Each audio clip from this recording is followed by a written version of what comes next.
Hare Krishna, Krishna Krishna, Hare Hare, Hare Rama, Rama Rama, Hare Hare. Hare Krishna, Krishna Krishna, Hare Hare, Hare Rama, Rama Rama, Hare Hare. Hare Krishna.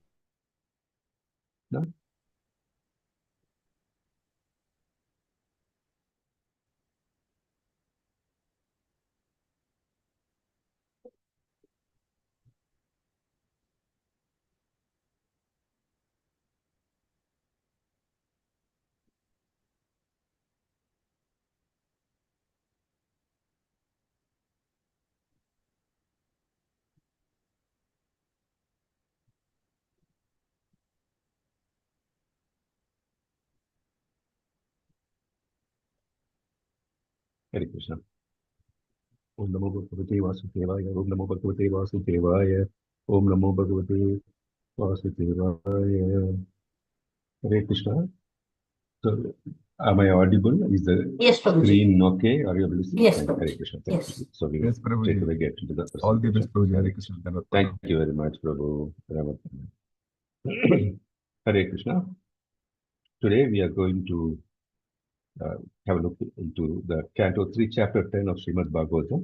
And I wish to thank Namash Rastaviji, Radhika Mataji, and all the devotees assembled here for giving the opportunity. Actually, today, myself and Nityangi Prema Mataji, we are going to present. I'll be presenting Chapter 10 and Nityangi Mataji will be presenting Chapter 11. So, yesterday we saw about Brahma's prayers, right? So in chapter 9, and after the Brahma's prayers, what happens is that the Lord, physical absence is not there because the Lord leaves for the board. So in chapter 10, the core question that Vidura asks is exactly how does the creation executed in the physical absence of the Supreme Lord? So that is what we are going to see in detail. So the flow of the chapter is going to be verses 1 to 9, why and how Brahma begins creation. 10 to 19 verses, we are going to see the 9 primary creations, Sarga, and directly connect to the material elements, and 20 to 29, the secondary creations, Sarga, and verse 30, the conclusion and the transition to the next chapter. So it's very important that to whom we ask the question, because normally we should not go and ask questions to anybody.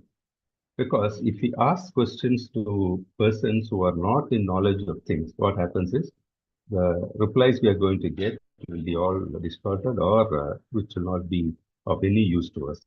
So, who is asking questions to whom in this chapter? Who is asking the questions? Can anybody help me with that? Who is asking questions now? Vidura is asking to Maitreya Muni. Maitreya, right, absolutely. So Vidura is also an exalted soul, Maitreya is also an exalted soul. So two great devotees are having this exchange. So that means definitely the quality of the questions as well as the quality of the answers are going to be very good, right? Top class. So what is the question? We again repeat, is the bodies of living entities for his own body and mind after the disappearance of Supreme Personality of God. So that was the question that was actually highlights that. And the second text actually talks about from whom we should actually get the answers for questions, which we just discussed. So the setting of the scene is like this: the Lord has departed, and Brahma's task is now for creation. So Vidura is doubting, or Vidura wants more details about the mechanics, how the creation is happening, and Maitreya, of course, gives him the perfect answers. So that is the setting. So what is the highest penance? That is, in this we will just see what the sloka says. Virincho api tata chakre divyam varsha satam tapa atmani atmanam aveshya yataha bhagavanaja. This is the fourth text. says, the great learned sage Maitreya said, "O Vidura, Brahma thus engaged himself in the penances for 100 celestial years, as advised by the personality of Godhead, and applied himself in the devotional service of the Lord." So why should Brahma actually engage in 100 years of celestial, 100 celestial years of penance? See, it's like this. The moment that one gets into this the material world, is under the threat of Maya. Right? So there is a war always going between the devotee and Maya, the devotee and the illusion. Because the devotee is always, more than the devotee, I think the right word to use here is that the living entity is placed in the illusion, with Maya immediately acting upon the living entity. So on the onslaught of Maya, what happens is Brahma, when he wanted to get answers, what happened is that, and he knew the direction of the Lord is that tapa, that he has to do penance. And for 100 celestial years, he was doing it. But was it a smooth sailing for him? Definitely no, because he was on the holes of that lotus flower, and it was being tossed in the ocean, as well as there were torrential wind, strong winds also. So normally any persons would have really found it would distract anybody, but not Brahma, because he is an exalted soul, and he realized that he has to fix his mind on the Lord and then do his austerities. So when he did that, what happened was that is a very nice word. It's written, he drank the wind completely along with the water. What does that mean? That means he was completely fixed on the Lord, and this turbulence didn't affect him at all. So he entirely, what did happen? He entirely nullified the existential threat. So there was no threat for him because he was fixed on the Lord. And eventually, when he did the penance, when he did the austerities, what happened? He got a solution. What was the solution? How to do the creation, right? So basically in creation, we know that the Sarga is Sarga, right? So Sarga means what is a primary creation. Whose domain is it? It is the Lord's domain. And Visarga is a secondary creation, which is Brahma's domain. So what does the Supreme Lord do? The Supreme Lord generates all the seedling forms of all the planets and living entities, and he provides absolute unmanifested ingredients for the cosmos. So that what the Lord creates everything, but they are all in the unmanifested state, and it is all where? It's in the lotus, right? Is that where Brahma is situated, right? It's all there. The Lord actually generates that. So the material world and the living entities were already generated in seedling forms by the Supreme Personality of Godhead. And Brahma, what was his job, or what is his job? Is to disseminate the same seedlings all over the universe appropriately.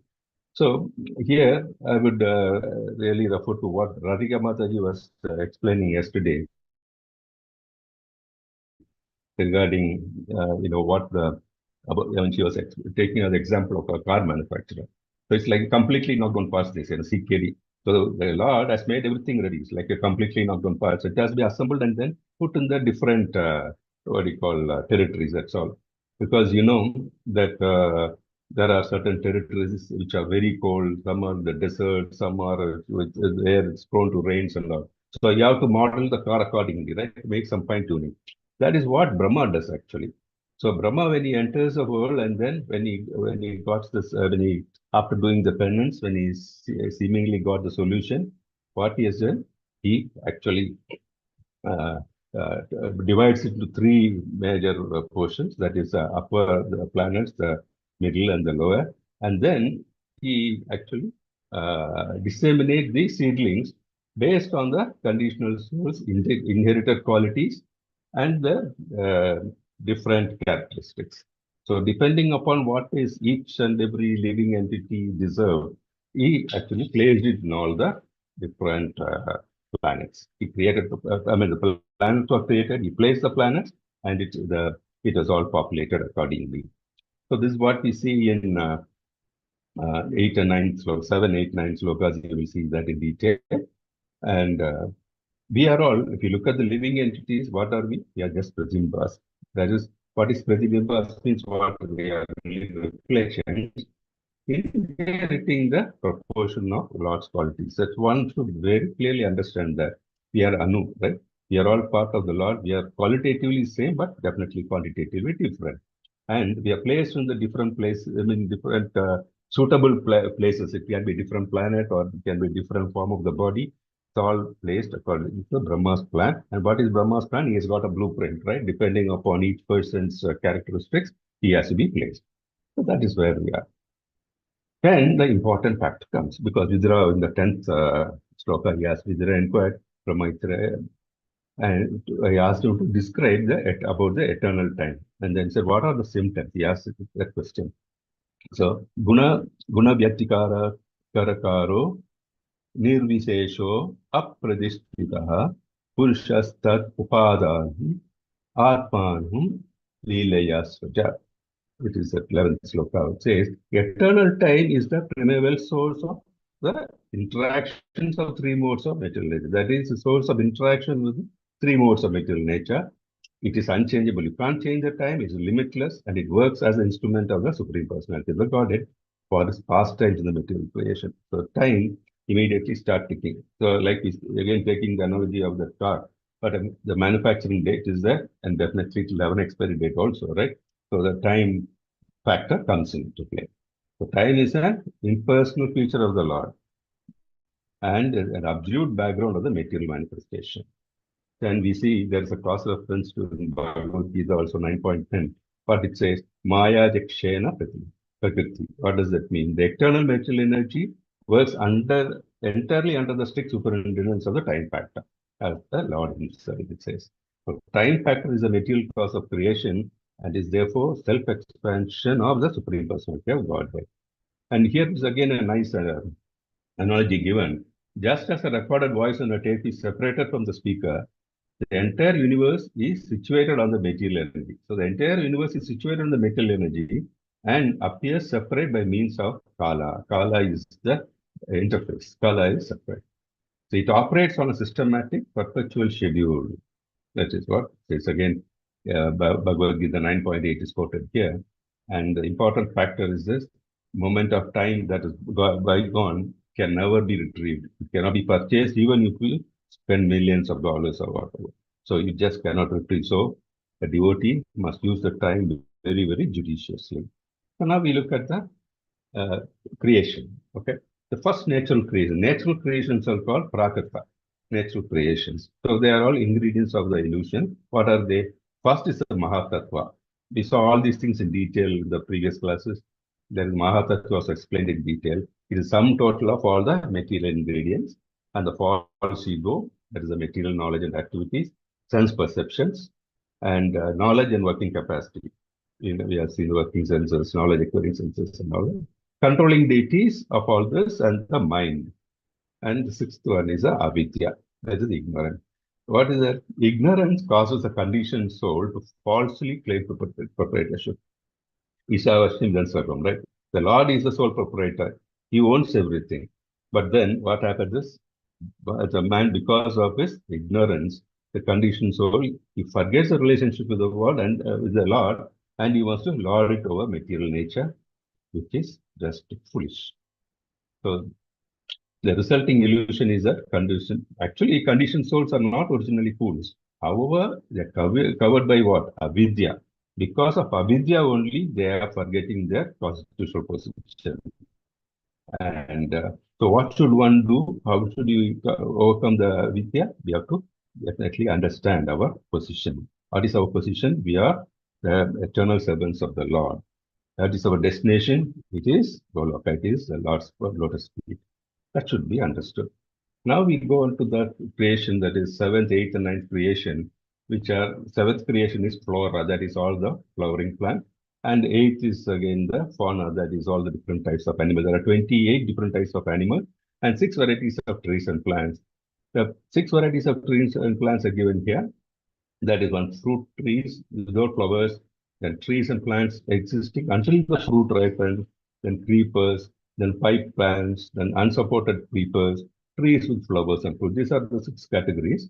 And we know the situation, the state of consciousness. What is it? They're almost unconscious and they seek substances upward and have feelings of it. Definitely they have pain with them as well, because they are all living entities. Then we look at the animal kingdom, which are driven by the senses. That's eighth creation. Is what are they? That is, there are 5 major categories. One is the cloven hoof. You say the hooves are there, and there'll be the hooves will have 1 or 2 different ridges. That there'll be side openings, which like the cow, goat, buffalo, and if you see the hoof, there'll be a wedge there. And there are other animals which are called single hoof. The hoof will be only one. There'll be just one. That is horses, mule, as bison, and all has like that. And the nails, 5 nails or claws, that is all the animals like the dogs, tiger, lion, monkey, elephant, they all have the 5 nails or claws. Birds, vulture, hawk, the entire birds category is there. So how is their consciousness? They are definitely foolish and ignorant and driven externally by the bodily senses. And they are no desirables of what? Smell, hunger. They have no acquired knowledge. But man, what is his position? He's got all these things. But what he does is that the ninth creation, the tragedy of human consciousness is that the man is unfortunately immersed in Maya. He does not want to come, unless he's a devotee, he does not want to come out of that the conscious, that is his material consciousness. Actually, what he should be doing, the skills, the material skills, what he has acquired should be used for Krishna. He should use for his devotional service, but he is illusioned by material energy and he forgets his position and he misuses the position. And the demigod, the 10th creation is categorized the creation of the demigods in the various, there are 8 kinds, like the demigod forefathers, asuras, gandharvas, apsaras, angels, yakshas, siddhas, bhutas, and the superhuman beings, celestial singers. And that's an additional category that has been highlighted in the 27th text. But here I want to again highlight that when we saw that Vaikrita means that is the creations of Brahma from the ingredients already created by Lord. So that is what the 7th, 8th, 9th we saw that. And including the 10th, even the 10th, the position of the demigods are fixed by Brahma actually. And here is a small deviation where the 4 Kumaras, they are both Vaikrita and Prakrita. They are from the God as well as Brahmas, they are Manasaputra, we know that. So they are both. So that is one exception that has been highlighted. And further, after in line with the creation, there are 3 types of annihilations. That is, which is highlighted in text 14, which says that creation and annihilation takes place in the terms of the Lord's will. Scheduled time of annihilation of the entire universe. That is when the Kala, eternal time, the Pralaya comes. That is scheduled annihilation. That is due to Kala. Next is due to Dravya. That is due to material elements. There will be devastation. Third is that transformation experienced by each living entity according to each one's qualitative actions and reaction, karmas, the material modes and karmas. Because of that also there will be annihilation. There are the 3 major types of annihilations. So what we understand from this is that creation and destruction are not at all in random. So what we should be doing as devotees, the highest penance, but it is devotional service. We have to chant the Maha Mantra. And like Brahma, who was not at all disturbed by this material or the Maya, one should never allow himself to be deviated by materialistic tendencies. He should conquer Maya. And what he should do, he should value the eternal time. Time is limited, so we should not waste even a fraction of our time. It has to be spent in, or rather utilized in devotional service. And then only one can advance. So advance means that even the scientific advancement is welcome, but it has to be used only for the personality of in the services for doing seva for the Lord, not for materialistic purposes. So we cannot conquer Maya by our own strength. We need the support of the Lord. So one has to fix his mind in the Supreme Personality of Godhead.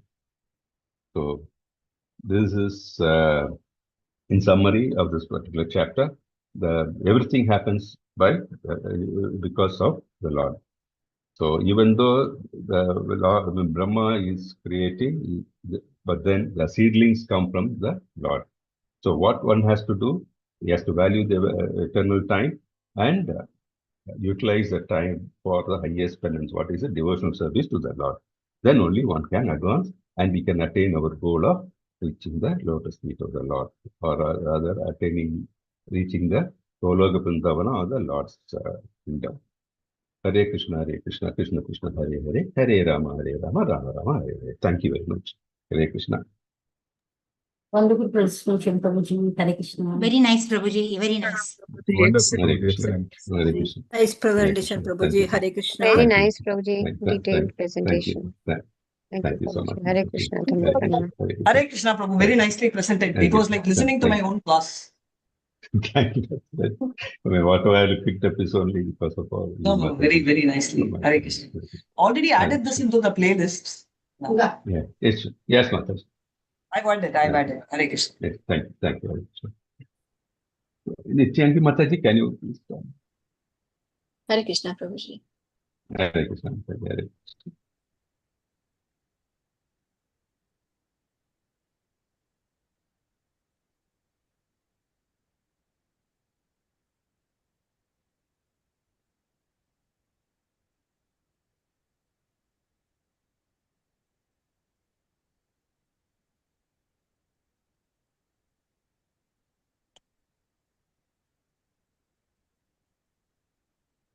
Hare Krishna, everyone. Am I audible?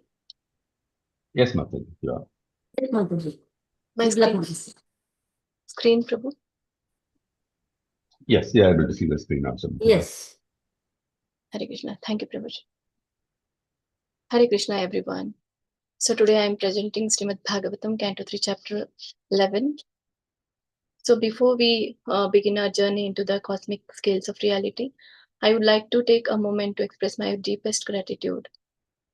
I want to say a very heartfelt thank you to His Grace Mr. Das Prabhuji and the entire Bhakti Vaibhava Fast Track team for providing the platform to share the profound wisdom of the Srimad Bhagavatam. So today I want to share that something amazing with you. So we are going to look at Vedic time mechanics. So we'll see how time goes from a tiny atom all the way to the huge lifespan of the universe. Let's begin our journey through the cosmos. So here a step-by-step guide to calculating the universe. So my presentation is very brief because only 10 minutes provided. So that's why my explanation is also brief. Sorry for that. Our presentation is called the Cosmic Astrolabe. So we are going to learn how the Vedas calculate time using the sun and the movement of atoms.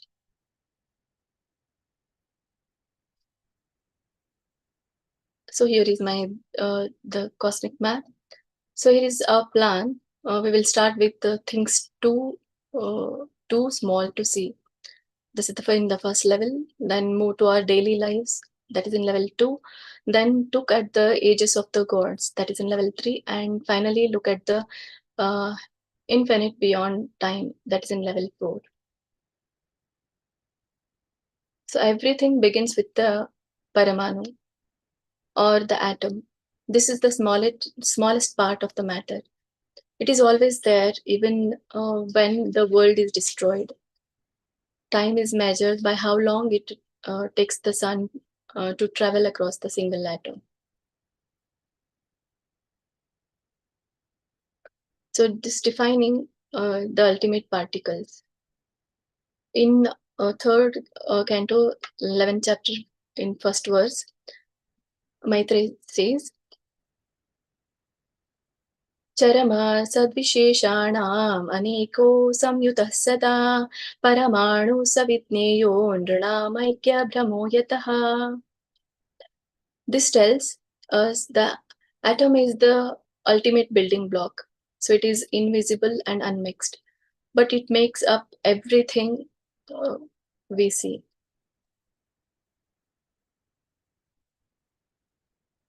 In this slide, how to build a sunbeam. This is atoms are invisible, but when they join together, we can see them. Means 2 atoms make a double atom. 3 of those makes a hexatom. Then that is also called Rasharenu. And this is where matter becomes visible to our eyes. The threshold of visibility. So in 5th verse, Maitreya says, Anurdva Paramanu, Anurdva paramano syad rasarenustraya smritaha jalarka rashmi avagataha kham evanupatan agat. Here, a Trasharenu is the tiny dust speck you see flying in a sunbeam coming through a window. So that speck is made of 6 atoms. The staircase of microtime. So we can measure very tiny bits of time. A Thruti is just a tiny fraction of a second. As we add these up, we eventually reach a Laghu, so which is exactly 2 minutes long.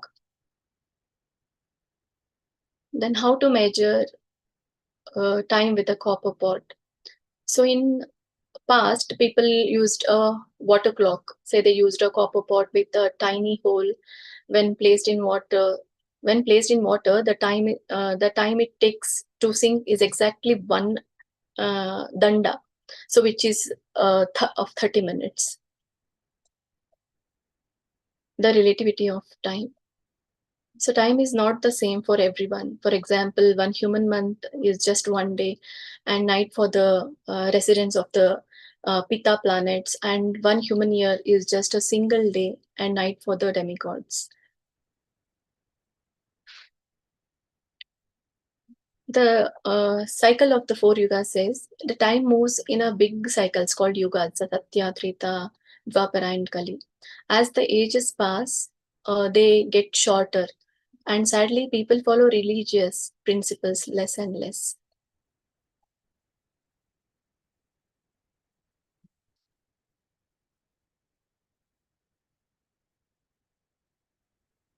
Okay.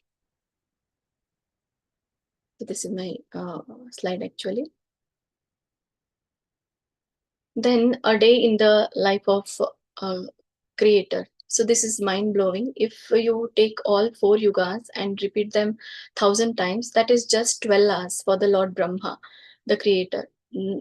That is 4.32 billion human years in just half of his day.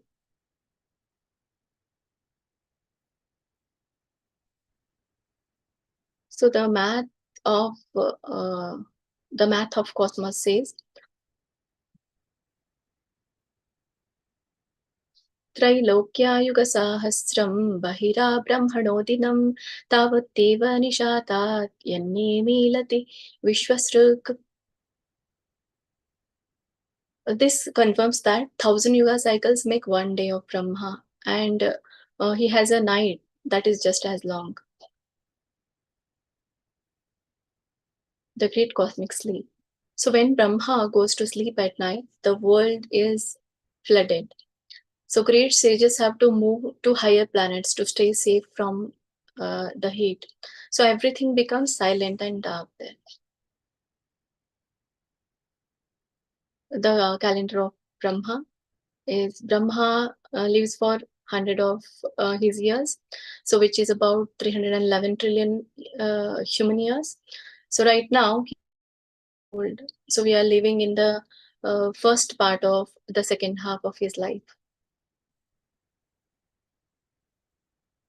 The ultimate zoom out is even though 311 trillion years sounds huge to the Supreme Lord. So it is almost nothing. To the Supreme Lord, it's almost nothing. So Brahma's entire life passes in less than a second for the Supreme Personality of Godhead.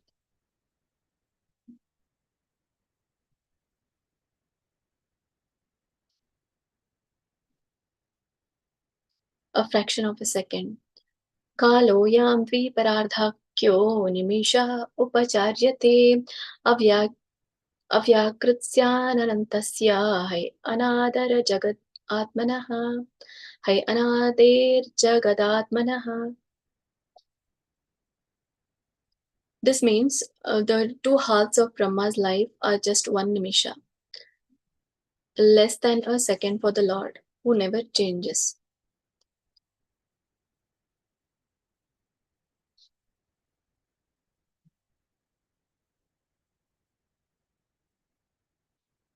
Okay. The architecture of the universe. Our universe is 4 billion miles wide, and has many thick layers like earth, water. So in the big picture, our whole universe looks like just a tiny atom floating among millions of others.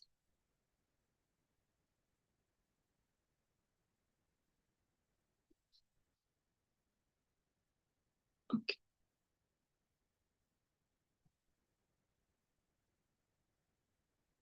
The last slide is the cause of all causes. Tadahoraksharam Brahma Sarvakarana Karanam Vishnu Dhama Param Sakshat Purushasya Mahatmanaha.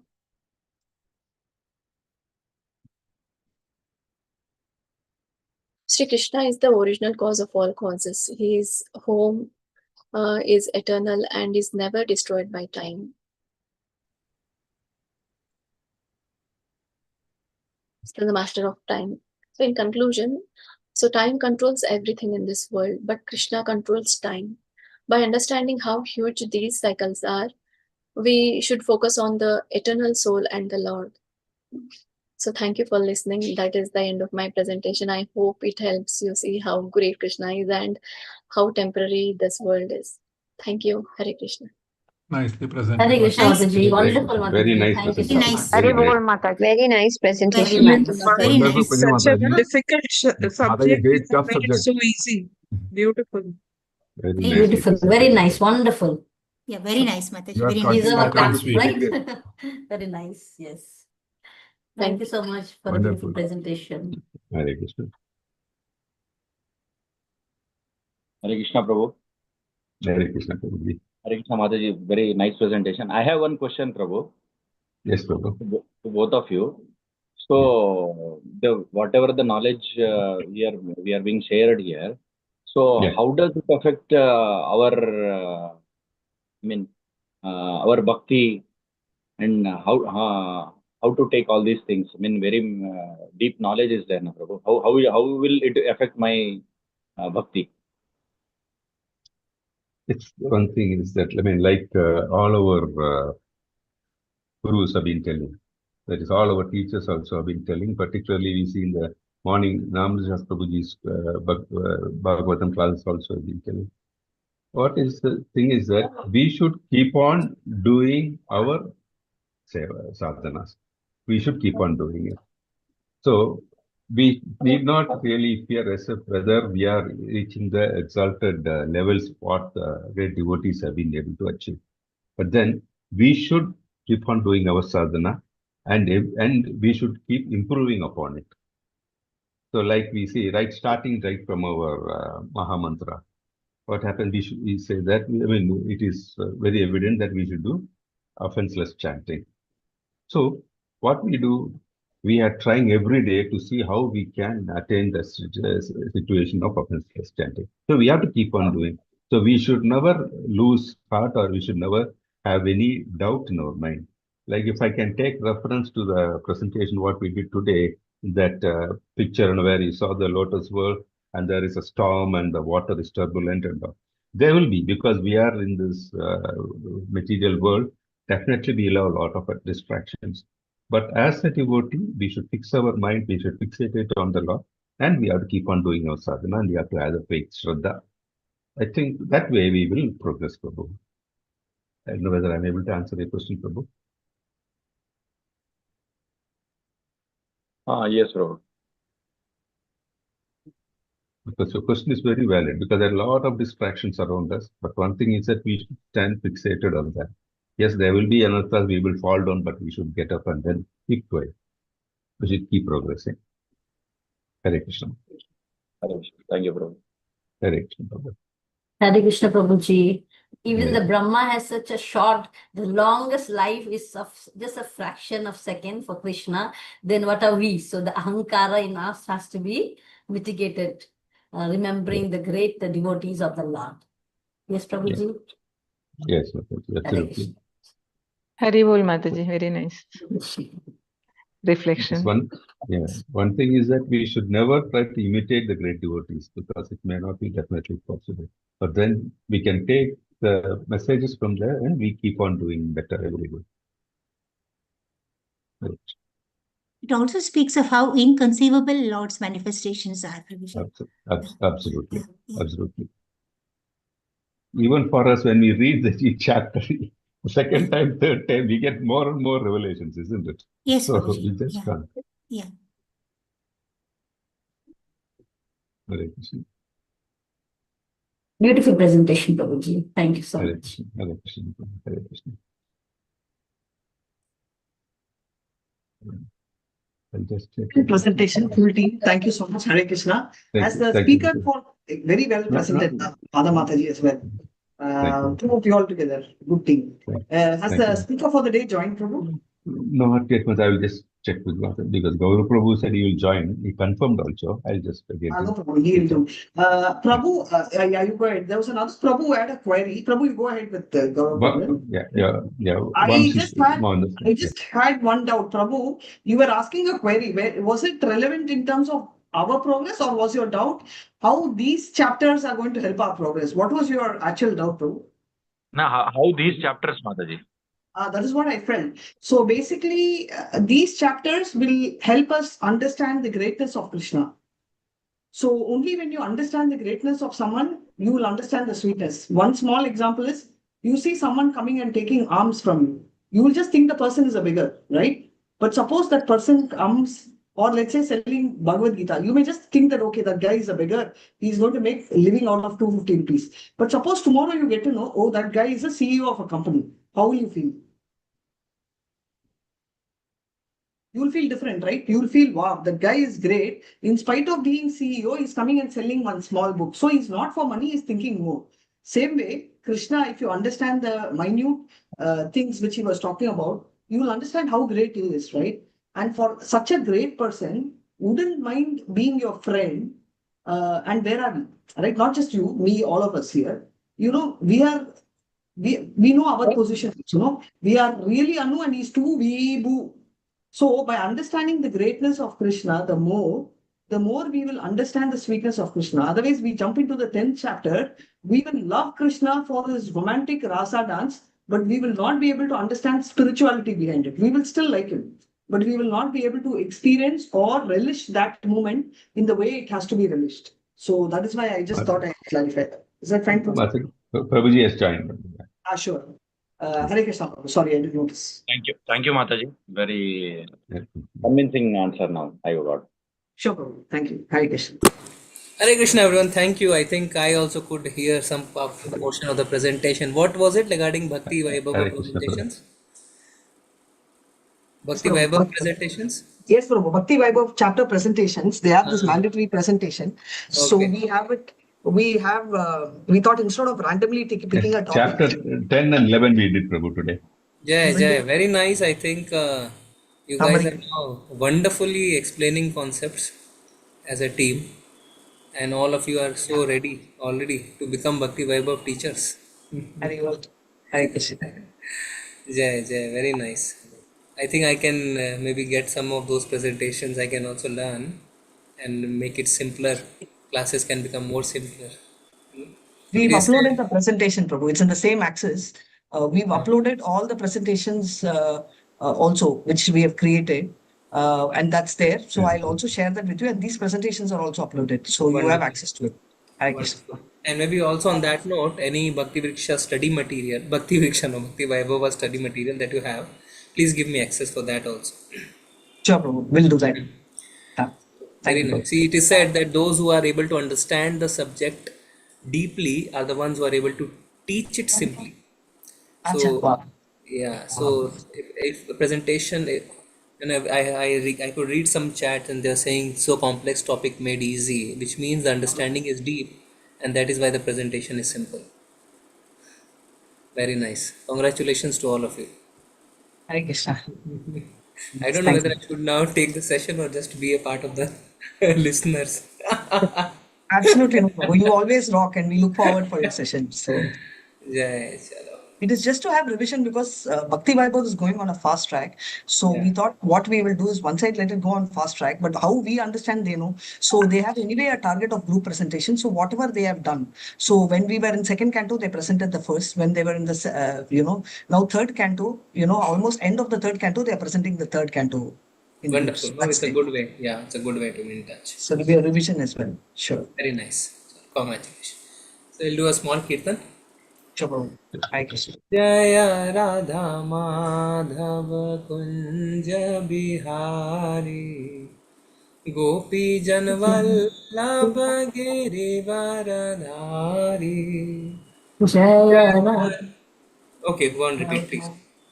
Kunja Bihari Gopi Jana Vallabha Girivaradhari. Jaya Radha Madhava Kunja Bihari Gopi Janvallabha Girivaradhari. Jaya Radha Madhava Kunja Vihari Gopi Jana Vallabha Girivaradhari. Hari Yashodanandana Braj Jana Ranjana Yashodanandana Rajanarandana Yashodanandana Braj Jana Ranjana Yashodanandana Rajanarandana Yamuna Tiravanachari Yamuna Tiravanachari Yamuna Tiravanachari Yamuna Tiravanachari Jaya Radha Madhava Kunja Bihari Gopi Janvallabha Girivaradhari. Jaya Radha Madhava Kunja Bihari Gopi Jana Vallabha Girivaradhari. Hare Krishna, Krishna Krishna, Hare Hare, Hare Rama, Hare Rama, Rama Rama, Hare Hare. Hare Hare Krishna, Hare Hare Krishna, Krishna Krishna Krishna Krishna, Krishna Hare Hare Hare, Hare Hare Rama, Hare Hare Rama, Rama Rama Rama Rama, Rama Hare Hare Thank you. Hare. Shri Radha Govinda Bhagwan ki jai. Jai. Gaur Thank you so Nitai much. ki jai. Jai. Srila Prabhupada ki Jai. Om Namo Bhagavate Vasudevaya.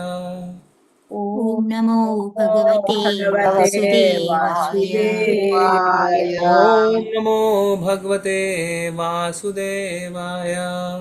Om Namo Bhagavate Vasudevaya. Om Namo Bhagavate Vasudevaya. Om Namo Bhagavate Vasudevaya. Narayanam Namaskritya Narayanam Namaskritya Naram Chaiva Narottamam Naram Chaiva Narottamam Devim Saraswatim Vyasam Devim Saraswati Vyasam Tato Jayamudiraye Tato Tato Jayamudiraye Jayamudire Nashtaprayeshu Bhadreshu Nashtaprayasha Bhadreshu Bhadreshu Nityam Bhagvat Sevaya Nityam Bhagavata Bhagavate Sevaya Sevaya Bhagavate Uttama Shloke Bhagavati Uttama Shloke Shloke Bhaktir Bhavati Naistiki. Bhakti Bhavati Bhavati Naistaki. Naistaki. Thank you everyone. So we'll start chapter 27 today of Canto 3. Anybody wants to chant the first verse? Yes, Swami. Go on. Shri Bhagavan Uvacha Prakritisto api Purusho Naijate Prakriti Gune Avikaran Akatriptam Nirguna Kach Jalakravat. Thank you. We'll go for translation. Mataji, read the translation. Translation of Srila Prabhupada. Srila Prabhupada ki jai. The personality of Godhead Kapila continued. When the living entity is thus unaffected by the modes of material nature, because he is unchanging and does not claim proprietorship, he remains apart from the reactions of the modes, although abiding in the material body, just as the sun remains aloof from its reflections on water. Thank you, Mataji. Hmm. ॐ अज्ञानतिमिरन्धस्य ज्ञानाञ्जनशलाकया चक्षुरुन्मिलितं येन तस्मै श्रीगुरुवे नमः।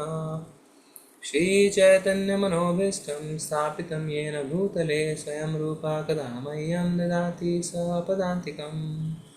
वन्देऽहं श्रीगुरो श्रीयुत्पदकमलं श्रीगुरुन् वैष्णवांश्च श्रीरूपं साग्रजातं सहगणरघुनाथान्वितान्तं सजीवं साद्वैतं सावधूतं परिजनसहितं कृष्णचैतन्यदेवं श्रीराधा कृष्णपादान् सहगणललिता श्रीविशाखान्वितांश्च। नमो ॐ विष्णुपादाय कृष्णपृष्ठाय भूतले श्रीमते भक्तिवेदान्तस्वामिनिति नामिने नमस्ते सारस्वते देवे गौरवाणी प्रचारिणे निर्विशेषाय शून्यवादी पाश्चात्यदेशतारिणे वाञ्छाकल्पतरुभ्यश्च कृपा सिन्धुव एव च पतितानां पावनेभ्यो वैष्णवेभ्यो नमो नमः। हे कृष्ण करुणा सिन्धु दीनबन्धु जगत्पते गोपेश गोपिका कान्त राधाकान्त नमोस्तुते।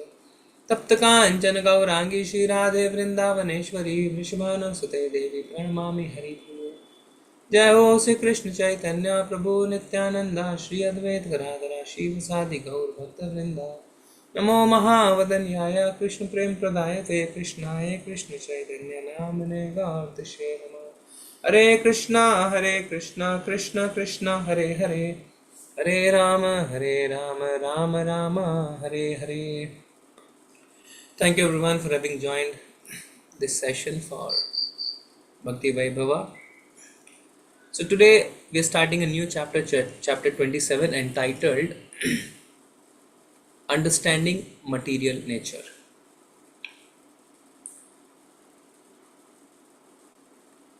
So we have seen that in the last few chapters, Kapil Dev is giving knowledge to who?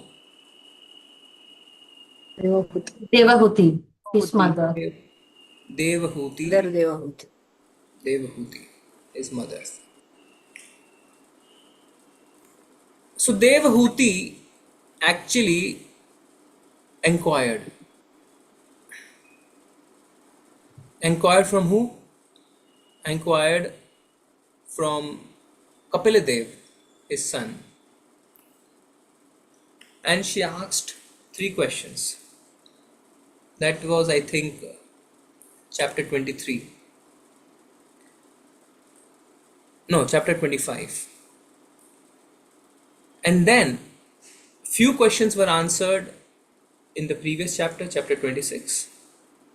And now in this chapter, chapter 27, further discussions will happen. So the last chapter that you all studied, chapter 26, what were the main subject matters? The main subject matters were Ishvara, Jiva, Prakriti. Ishwar, Jeev and Prakriti and their relationships with each other. And I can very well appreciate that a lot of technical discussion happened. So not easy to comprehend. Today also in this session, some technical stuff is there. So difficult subject matter, but we will try our best to discuss among ourselves. So the very first verse, what is it? The personality of Godhead Kapila continued, when the living entity is thus unaffected by the modes of material nature, because he is unchanging and does not claim proprietorship, he remains apart from the reactions of the modes, although abiding in a material body, just as the sun remains aloof from its reflection on water. So here Kapila Dev is talking about how to become aloof from material nature, from matter.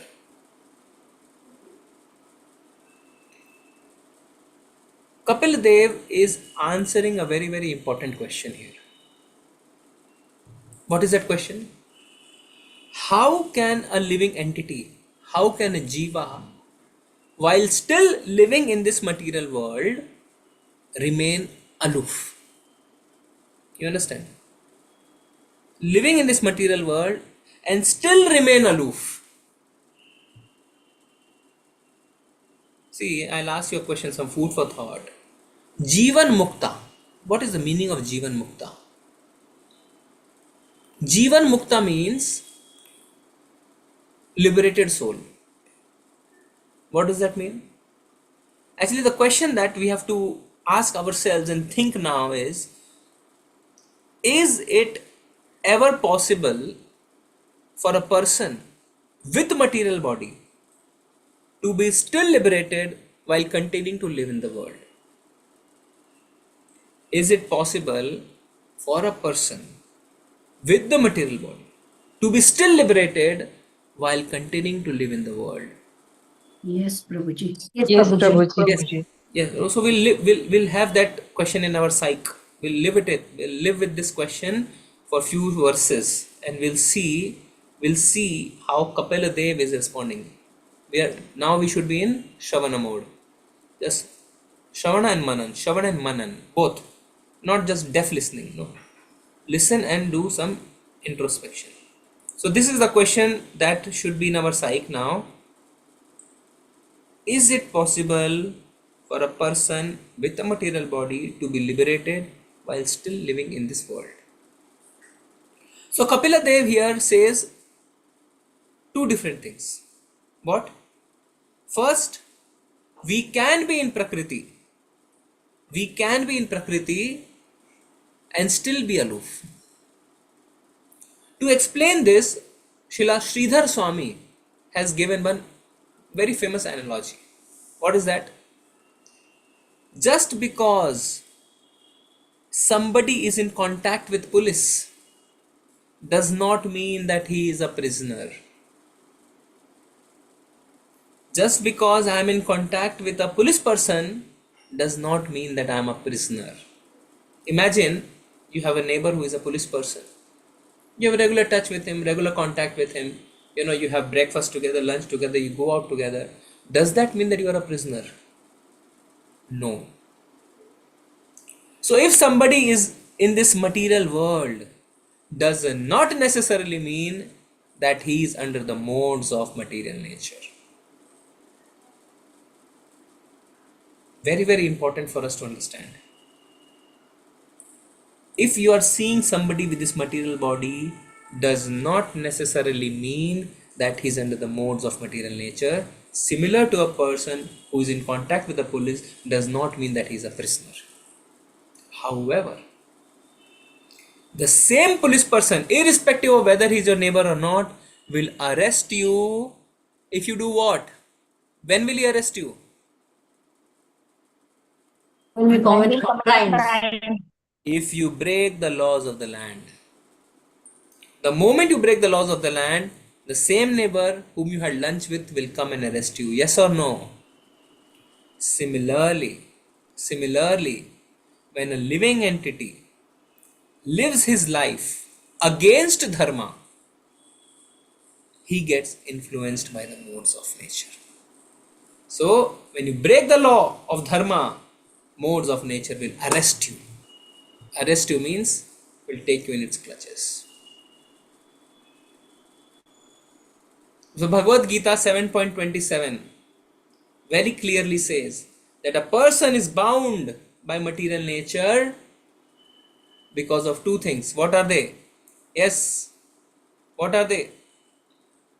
Immediately you should answer. What Desire. are they? Karma. Desire and? Karma. Desire and? Lordship. Hate. Ichha and Dvesh. Open everybody. 7.27. Ichha and Dvesh are the two things which will bring us back to this material world. See, let me open. PG 7.27.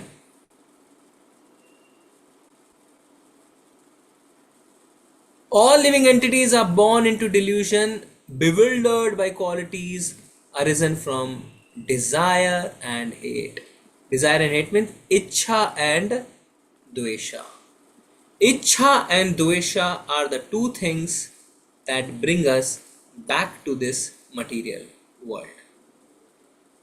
So what Ichha and what Dvesha?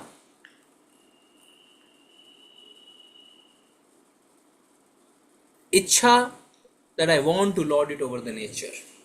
I want to become like Krishna. Like the way Krishna lords it over everything, I also want to lord it over the nature. Ichha. And Dvesha, envy with Krishna. Envy with Krishna himself. How alone Krishna can enjoy, I will also enjoy.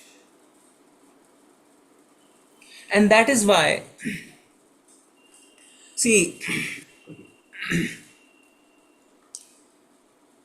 we all are sadhakas, struggling, trying to make some sense of our devotional life. But after few years into Krishna consciousness, we all understand it is not that easy. Yes or no? How many of you agree with me? Yes, Prabhuji. It's from Yes, Agree, Prabhuji. Prabhuji. Completely agree.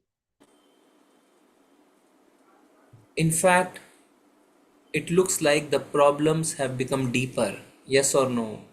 Yes, Prabhuji. Indeed. Yes, Prabhuji. Yes, Prabhuji. Yes, Prabhuji. But you know, the fact is, problems have not become deeper. It's just that we have realized now that the problems are deeper. Problems were always there. Why always there? Ichha and Dvesha brought you to this material world. So problem was always there.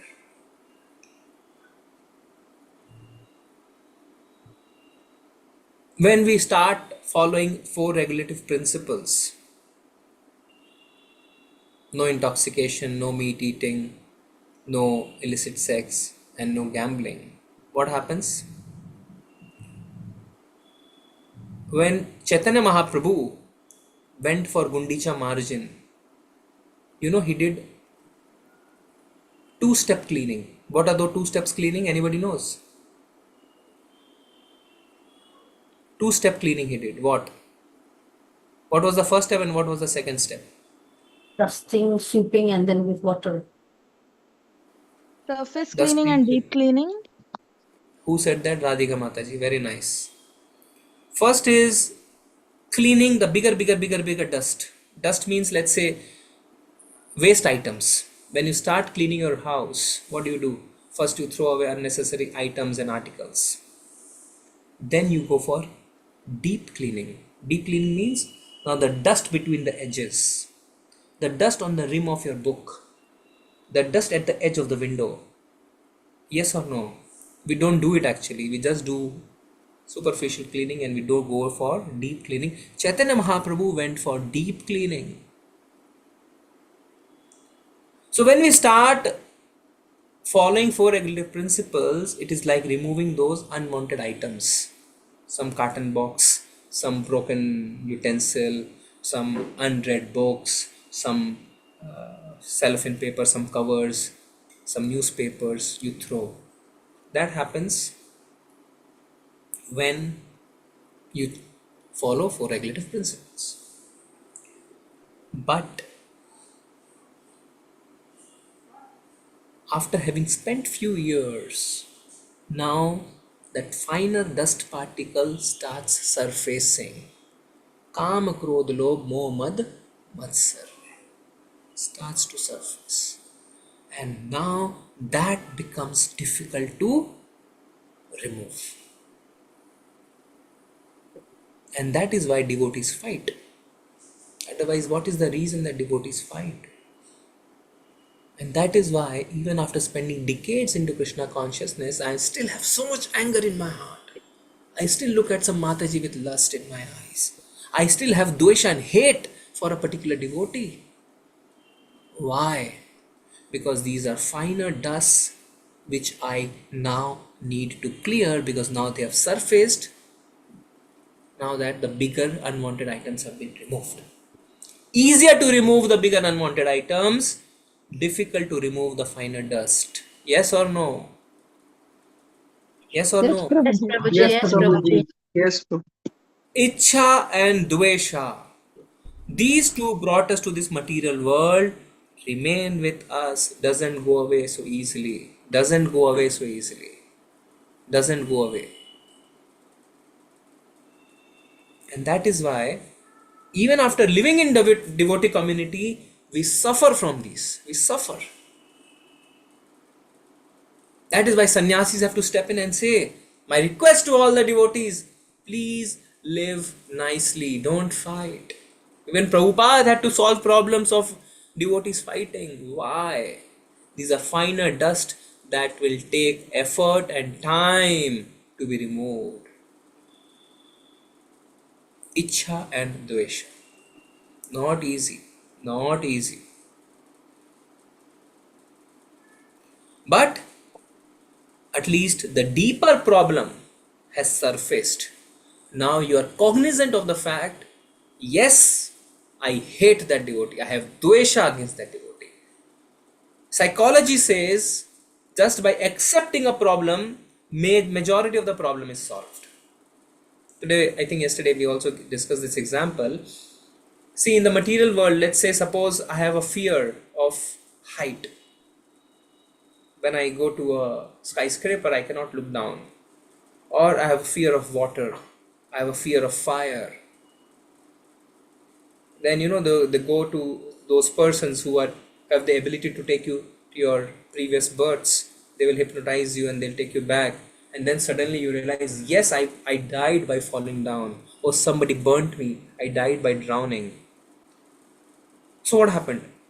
As soon as you faced the problem and you came back to the real time, your fear goes away. How? By accepting the problem, majority of the problem is solved.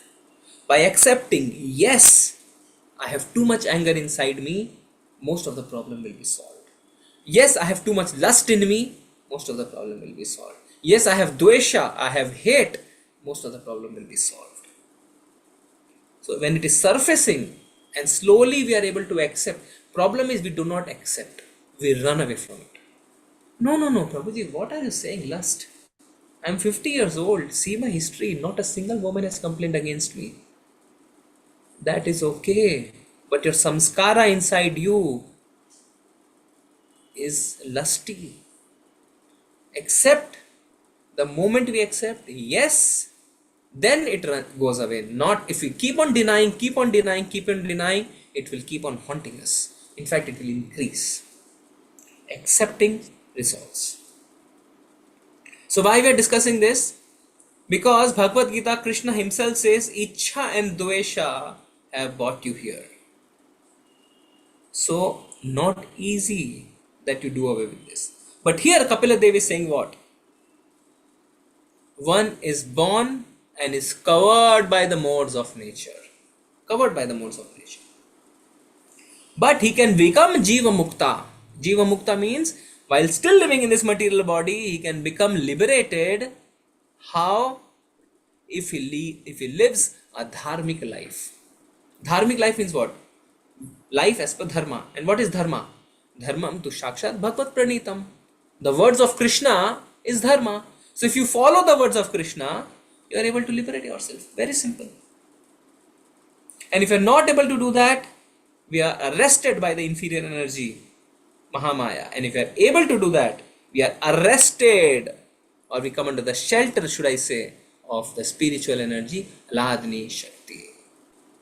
So if you break the law of nature, if you live a life of adharma, you will fall under inferior energy. If you follow the laws, then you will fall under Ladni Shakti.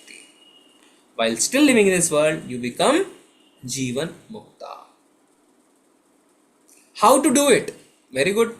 So this sloka says, this verse says, how to do? By not claiming proprietorship. Who does not claim proprietorship? So the funda is, do not claim proprietorship. Should not claim proprietorship. See, we are actually impacted by three qualities. What? Enjoyer, proprietor, controller. Enjoyer, proprietor, controller. As a sadhaka, we are struggling. Tug of war is going on. So let me ask you one question. In what situation will you not act as a proprietor? Kapila Dev is saying, by not acting as a proprietor, you will be able to follow dharma and get liberated, Jivan Mukta. In what situation you will not act as a proprietor? Yes, answer. If I just When follow believe that we somebody's are a orders. servant, we are the servant of the Lord. Servant of the Lord, very good. If I follow somebody's instruction, very good. What else? Anybody? If I believe that Isha Vasya Idam Sarvam. Isha Vasam Idam Sarvam, everything belongs to the Lord, very good. Surrender. Surrender, very nice. Anybody, any different answer? Prabhuji, it is our constitutional duty. So if we understand that, then that is the most Understanding important that thing. Krishna, we are Nityadas, very good. All of you are right. Obedience. If we are obedient, we will not act as a proprietor. Why? Obedience means giving up independent personality. Obedience means giving up your independent personality and following somebody's instruction. In that case, you are not the proprietor. Guru Mukha Padma Vakya Chitte te koriya ekya Ar na kariha mane asha. Obedience. Giving up your independent personality. Now, very, very important for us to understand, and this we can discuss now because you're all Bhakti Vaibhava students, not a very, very new person who's still learning and still getting accustomed to the ways of ISKCON. When we are obedient to our Diksha Guru and Siksha Guru, correct? Yes, Prabhu. Yes. But there is still the portion of Shastra which says you can abandon your Guru. In what situation? When he is not following the path of Dharma. Which means obedience. So Shastra says us two things. Be obedient to your Diksha Guru, Shiksha Guru. At the same time gives you an independence to abandon your Guru when he is not following the path of Dharma. If you read both of it together, it means obedience should be with eyes open. Means what? It should not be a blind obedience. Most of the Babajis, so-called spiritual gurus, are able to take advantage of their millions and billions of followers because of blind obedience, andha vishwas. Yes or no? Yes, Prabhuji. True, Guru. But one Yes, Prabhuji. Babaji is in jail now for 20 to 30 years, I think. He's been punished. He had around 5 crore followers. People were obedient to him, but it turned out their obedience was with closed eyes. So we should develop the power of differentiation. We should not do things with closed eyes. Prabhupada has said, devotion is a science. It is not blind faith. And that is why gurus are able to exploit their disciples or their followers. We are too much scared of committing aparadha. Yesterday, we were discussing in the morning session that one of the ways of association is to hear advanced devotees. So somebody asked, who is advanced devotee? So we told him, advanced devotee means somebody with whom you associate, and after association, you are inspired to chant better, inspired to serve more, and inspired to become more humble. Such and such person is an advanced devotee, not the other way. Then one Mataji asked, Prabhu, we understand what you're saying, but the person for whom we have realized is not an advanced devotee because his association never inspires us, is it not like committing an aparadha, committing an offense? Just imagine how deep that fear has gone, that in spite of knowing a person is not on the right path, we are still closing our eyes thinking it is an offense. That is not what the Shastras want from you. That is what not Prabhupada wants from you. Prabhupada has never said that. Prabhupada says it's a science. Please understand, it's a science.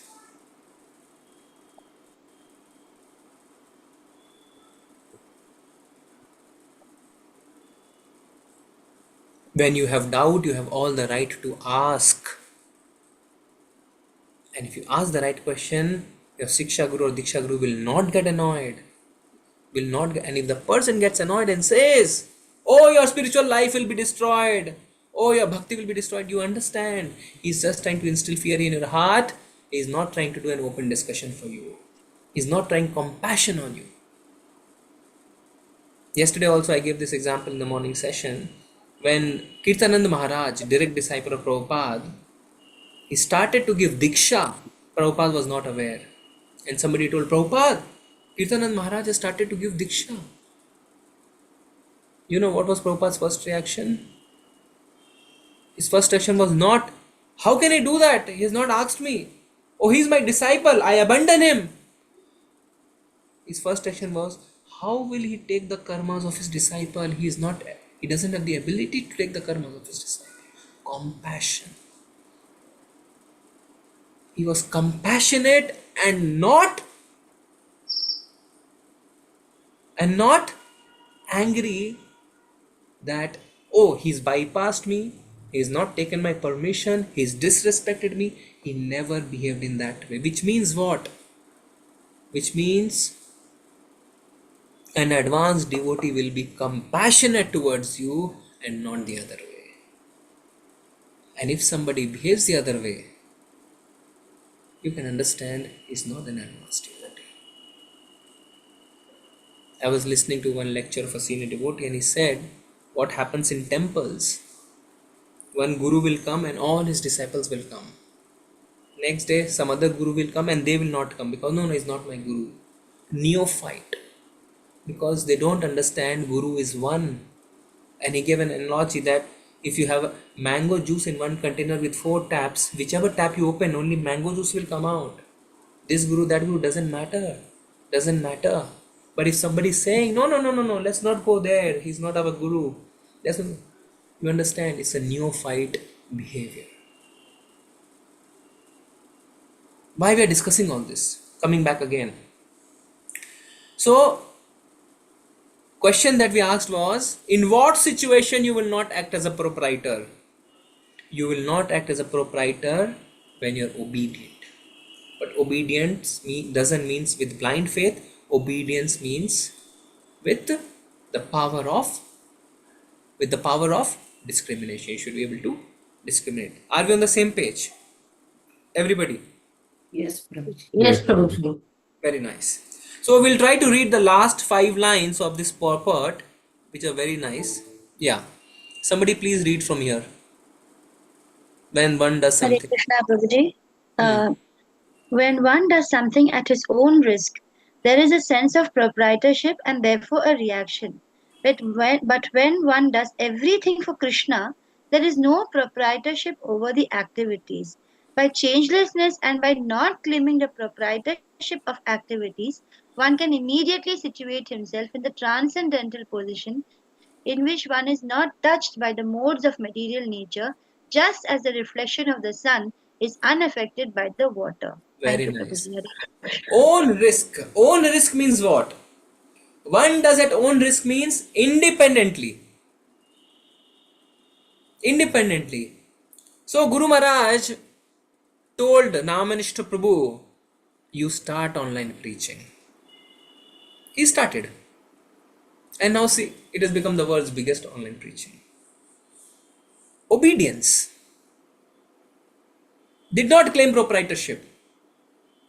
Did not start at own risk. Guru Maharaj, he went to Guru Maharaj. Maharaj, what do I do? Now in COVID times, I have nothing to do. Start online. Obedience. Perfect example, isn't it? Own risk means independently and then you claim proprietorship. But when you follow instructions, then there is no proprietorship. And then you are free from reactions.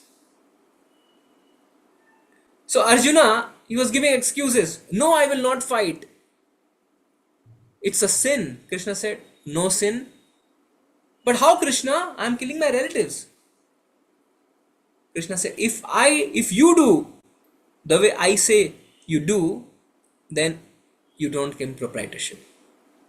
If you fight on your own, then you will claim proprietorship. So Krishna says, I am saying no, you fight. No proprietorship. Another example, army on LOC, line of control. If they shoot without order of the superiors, will they get punished? Yes or no? No. Prabhuji. No problem. Becomes an offense. If they shoot without the orders of superior, they will get punished. They cannot shoot unless there is an order of the superior. In fact, when they kill on the order of the superior, they are not punished, they are awarded. Sometimes back, there was an incident where BrahMos missile was accidentally fired.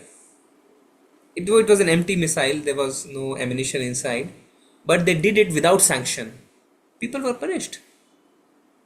People were punished even though there were no ammunition. So, if you take proprietorship, then you will have to face the reaction. If you didn't take proprietorship by being obedient, you don't have to take reaction. And that is why Srila Prabhupada in Canto 1 has said so many times, all endeavors becomes auspicious if sanctioned by the authority.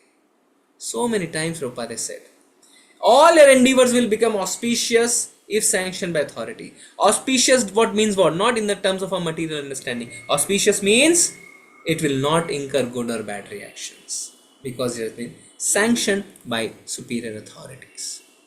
Next verse. When the soul is under the spell of a material nature, somebody please read the translation. Next verse. When the soul is under the spell of material nature and false ego, identifying his body as the self, he becomes absorbed in material activities, and by the influence of false ego, he thinks that he is the proprietor of everything. Yes. So when soul becomes entangled, Kapila Devi is explaining. False ego. False ego means absorbed in material activities. See, there's a question. Like all of you are grastas, also doing your businesses or going for job. So devotees go for job, karmi also goes for job. In fact, the devotee and the karmi goes for the same job, sit next to each other, are both material. No. Karmi, he does with an attitude, I am the doer, I am the enjoyer, I am the controller, I am the proprietor.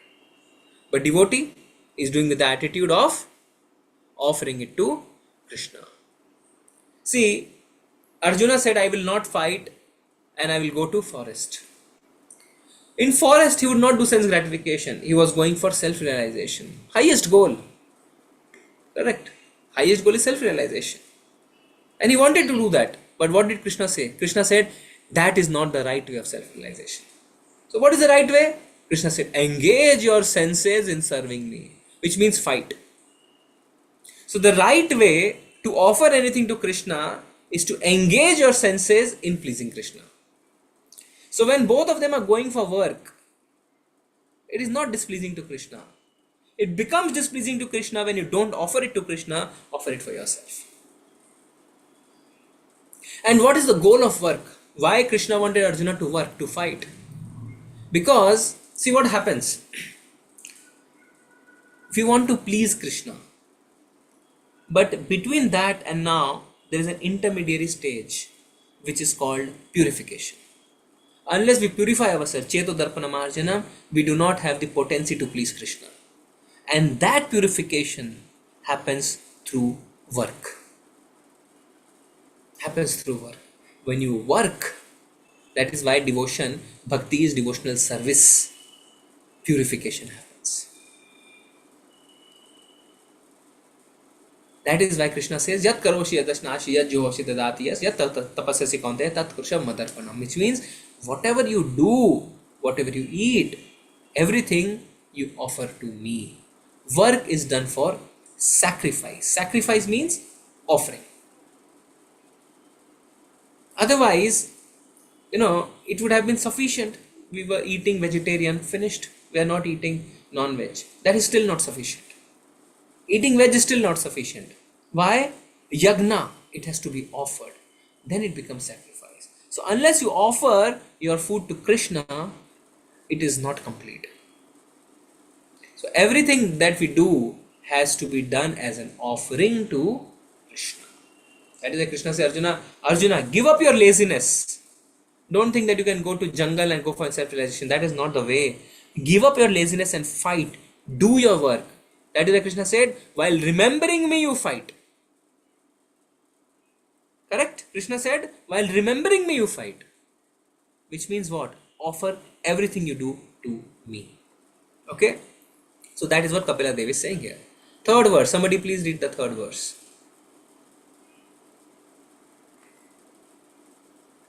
Hare Krishna Prabhuji. The conditioned soul therefore transmigrates into different species of life, higher and lower, because of his association with the modes of material nature. Unless he is relieved of material activities, he has to accept this position because of his faulty work. Thank you. Yes. So this verse is saying, what is the result if a person does not act in such a consciousness, does not act in the consciousness of offering it to Krishna? If we do not follow Bhakti Yoga, then what happens? He has to accept the results of his faulty works. Faulty works. Directly Kapila Devi is saying, because a work becomes faulty when not offered to Krishna.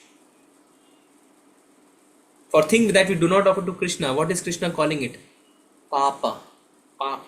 You're eating sin if you're not offering it to me. So any work not offered to Krishna is a faulty work. And that is why you see Prabhupada is taking a big dig on the persons, on philanthropists, on the person who is doing a lot of charity. Because we think that we do charity and we become great. So what is Prabhupada saying? Please somebody read from where I have highlighted, third line. The foolish conditioned soul may think that he is offering charity by opening hospitals for material benefit or by opening an educational institution for material education. But he does not know that all such work is also faulty because it will not give him relief from the process of transmigrations from one body to another. All such work is also faulty. Can you imagine? Who has the courage to say this? Can you imagine? In all our other spiritual organizations, if they read this purport, so angry will they become, because all their activities are actually centered around charity. All the so-called missions and things, everything is centered around charity. Hospitals, educational institutions, that is what is happening, isn't it? Why are people getting converted if you say other religion? Because of hospitals and education, material benefits. Why are people going for other missions and all? Charity, charity, charity. Prabhupada is saying all such work is also faulty. You need guts to say this. And these books are in open domain. Anybody can come and read it. And truth is said with lot of boldness. This is boldness. That is why Prabhupada is Jagat Guru. Why? It will not give relief from the process of transmigration from one body to another body. Simple one-liner, a slap on the face of 99.99% activities are happening around the world in the name of religion, in the name of spiritualism. Exactly this is happening. Faulty work.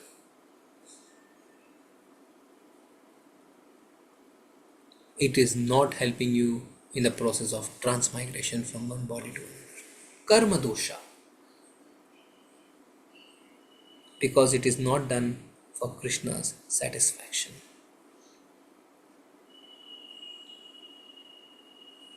Has it been done for Krishna's satisfaction? Because somebody may ask, even ISKCON is opening hospitals, Bhaktivedanta Hospital. Even ISKCON is opening school, Bhaktivedanta School. But it is not done as a charity, it is done for the satisfaction of Krishna. It is offered to Krishna. Consciousness makes all the difference. Prabhupada is saying in this purport, one may take birth in a very high family, one may take his birth in higher planets among the demigods for his so-called pious activities, but that does not matter. But this work is also faulty. Can you imagine? Can you imagine? One may be of a very high birth, one may be in the planets of demigods. This work is also faulty because it does not give liberation. To take birth in a nice place, nice family does not mean that one avoids undergoing material tribulations. Very, very strong statement. Somebody was telling me that he was listening to one private detective agent. Nowadays what has happened, because so many tribulations in the society, with faith almost becoming zero, especially in matrimonial alliances, they want to go for private detectives to find out about the families. And this private detective in an interview said that he gets a lot of work from high profile families, including those of Bollywood stars and big industrial houses. And he revealed one thing. What? We think that those people with high birth, let's say Ambanis or Tatas or Bollywood stars, do not face the pangs of sadness, or they do not feel the way we feel as common man. He said because he was, if such families engage a private detective, they have to reveal things about their families to them. He said they are also like us. They also get sad. They also get upset. They also get this. They also get that. They are also deceased. Very simple thing we see here. Shastras say, but I'm saying on a material platform, a person revealing it because he has worked in close quarters with those families, saying they also they have the same emotions that we have, because we sometimes feel they are immune to that. They don't feel. No, does not matter whether you have a high birth, a high family, or industrial family, or this or that. You have to go through the pangs of birth, death, old age and disease. You cannot avoid it. Because it is not done for the satisfaction of Krishna. Things are not been done for the satisfaction of Krishna. But devotees, they remain unaffected. Why? Because they have taken shelter at the lotus feet of Krishna. It brings back to the first point, obedience. Then you don't have to take the reactions of the action. Whether you're happy or sad, this or that, bad or worse. Perfect example is Raja Rig. You all remember Rig? Anybody can explain in short what he was doing? He was doing a pious activity of donating the cows to Yes. brahmanas. And I think one cow or a few cows which were already given in charity went to another brahmana. Yes. So the brahmana got very upset and cursed him to become a lizard. Very good. Thank you. So, what he was busy in throughout his life was charity. Wanted the results of charity. Did not offer it to Krishna. Those brahmanas. Had he offered it to Krishna, he would have been protected. Because he doesn't want good, so bad will also not come to him. Yeah? So everything has to be offered to Krishna. Next verse, please somebody read. Hare Krishna Prabhuji. Text 4. Translation. Actually, a living entity is transcendental to material existence, but because of his mentality of lording it over material nature, his material existential condition does not cease. And just as in a dream, he is affected by all sorts of disadvantages. Hare Krishna. Thank you. Dreams. Just as in dreams, it's like dream. See, dream is not false, it's temporary. Because dreams are like reflections of our past or something that is going to happen in future. Like when you sleep, you have a dream.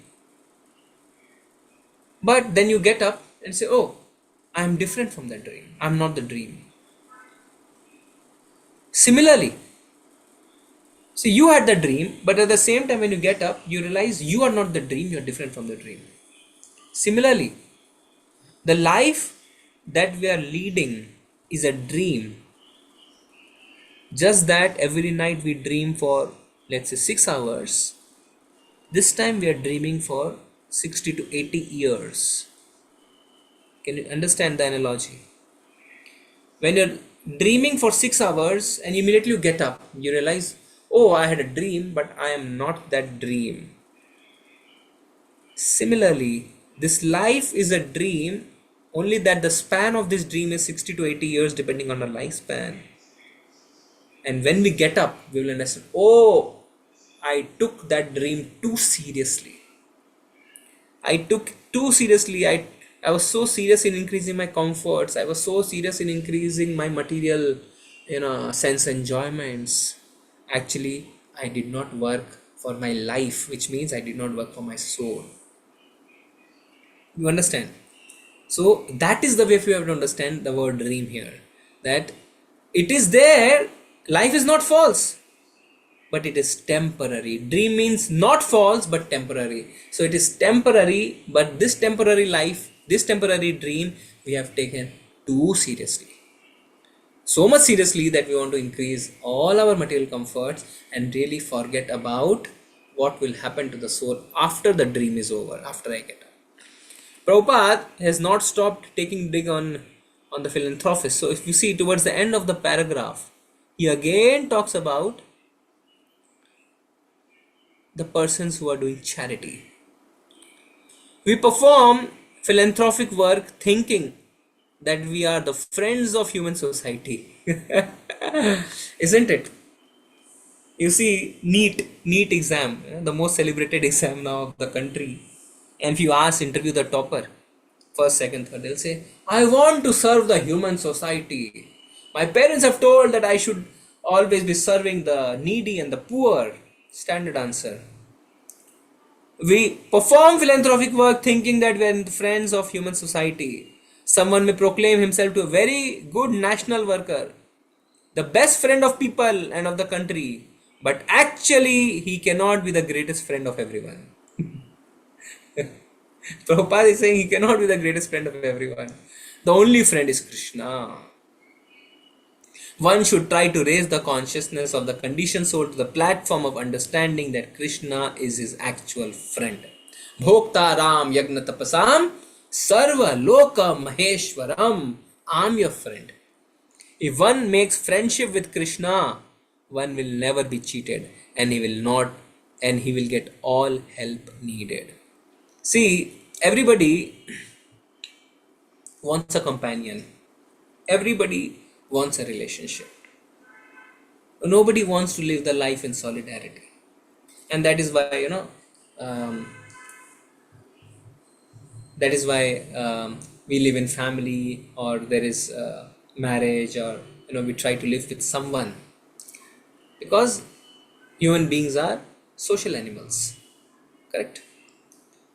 But unfortunately, what happens, those very relationships that we took shelter of to give comforts to ourselves and to end our solidarity ends up giving us the deepest pain. Deepest pain is given by the ones who are the closest to us. Why? We created wrong relationships. Prabhupada is saying, make friendship with Krishna and you will never be cheated. Never be cheated. When Krishna is saying, Sarva Loka Maheshwaram, Suridam Sarva Bhutana, I'm your friend, I'm your friend. Krishna will never cheat you. The power of friendship is limited. Although one claims to have a friend, he cannot be friend unlimitedly. Can he be friend unlimitedly? No. There are no unlimited number of living entities and our resources are limited. Therefore, we cannot be of any real benefit to the people in general. The best service of the people is to awaken them to Krishna consciousness, so that they may know that the supreme enjoyer, the supreme proprietor and the supreme friend is Krishna. Then this illusory dream of lording it over the material nature will vanish. Then it will vanish. See, suppose Prabhupada has given this example himself. Suppose you are going in a car and your car stops at a traffic signal and you find the son of Tata family begging. What will you do? Will you give him some money? Will you give him some food? Or will you take him back to his father? What will you do? Take him back to his father. Take him back to his father. Why? Because then all his worries will end. Correct? Similarly, when we get this kick inside us, let's be philanthropic. Giving money, giving food is not sufficient. If you really want to be charitable to a person, take him back to his father. Please give him Krishna consciousness. That is what Prabhupada is saying. The best service to the people in general is to awaken them to Krishna consciousness. Can you understand? And we as devotees, so-called devotees, we strive our level best to become devotees. But are we striving in a similar way to give this Krishna consciousness to anybody other than us also? Big question mark. If not, we are not obedient, we are not serving. His Holiness Jayapataka Guru Maharaj has been repeatedly saying, each one teach one while being taught by one. Each one teach one while being taught by one. If you have to be obedient, please teach one. Please make other people Krishna conscious. Please awaken them to Krishna consciousness, and that is real philanthropy, not the other way. Okay, next text, text 5. Please, somebody read. It is the duty of every conditioned soul to engage his polluted consciousness, which is now attached to material enjoyment, in very serious devotional service with detachment. Thus, his mind and consciousness will be under full control. So now Kapila Dev is speaking about Bhakti Yoga. What is the duty of every soul? Is your word the duty. He is not saying it is recommended.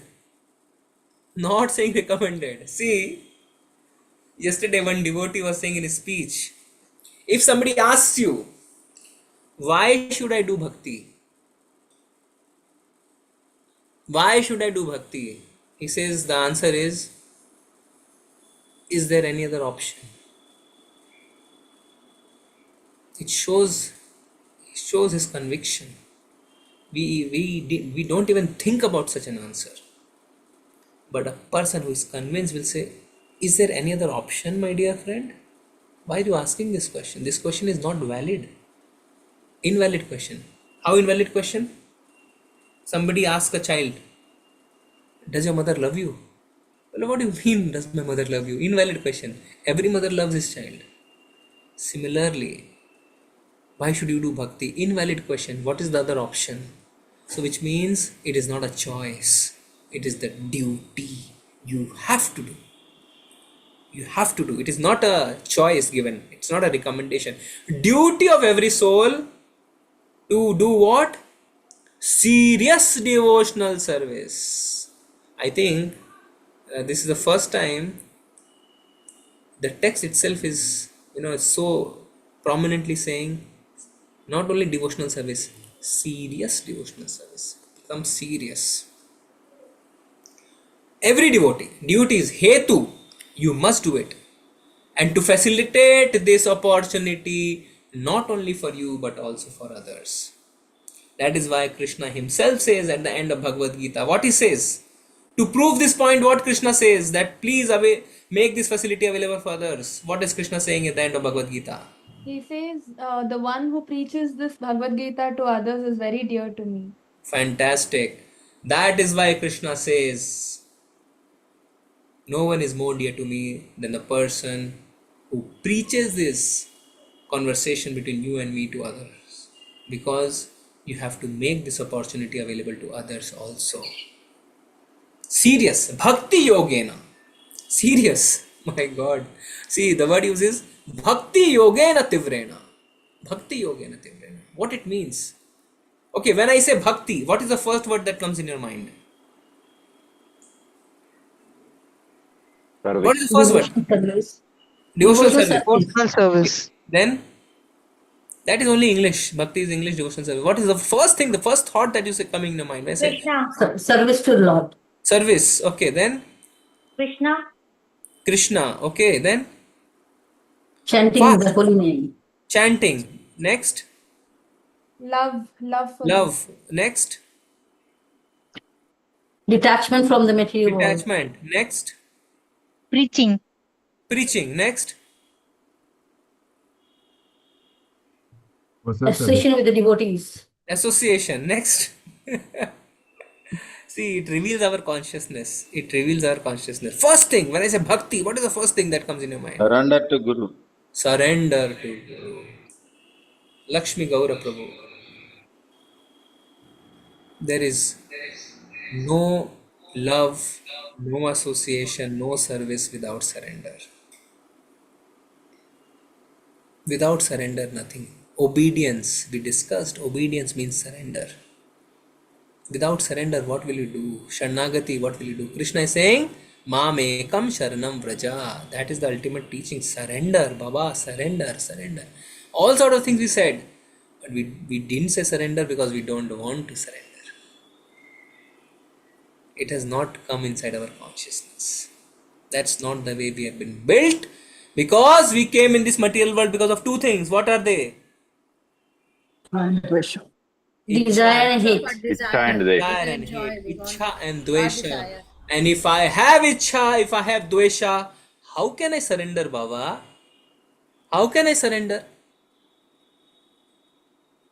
If I surrender, how can I fulfill my desires?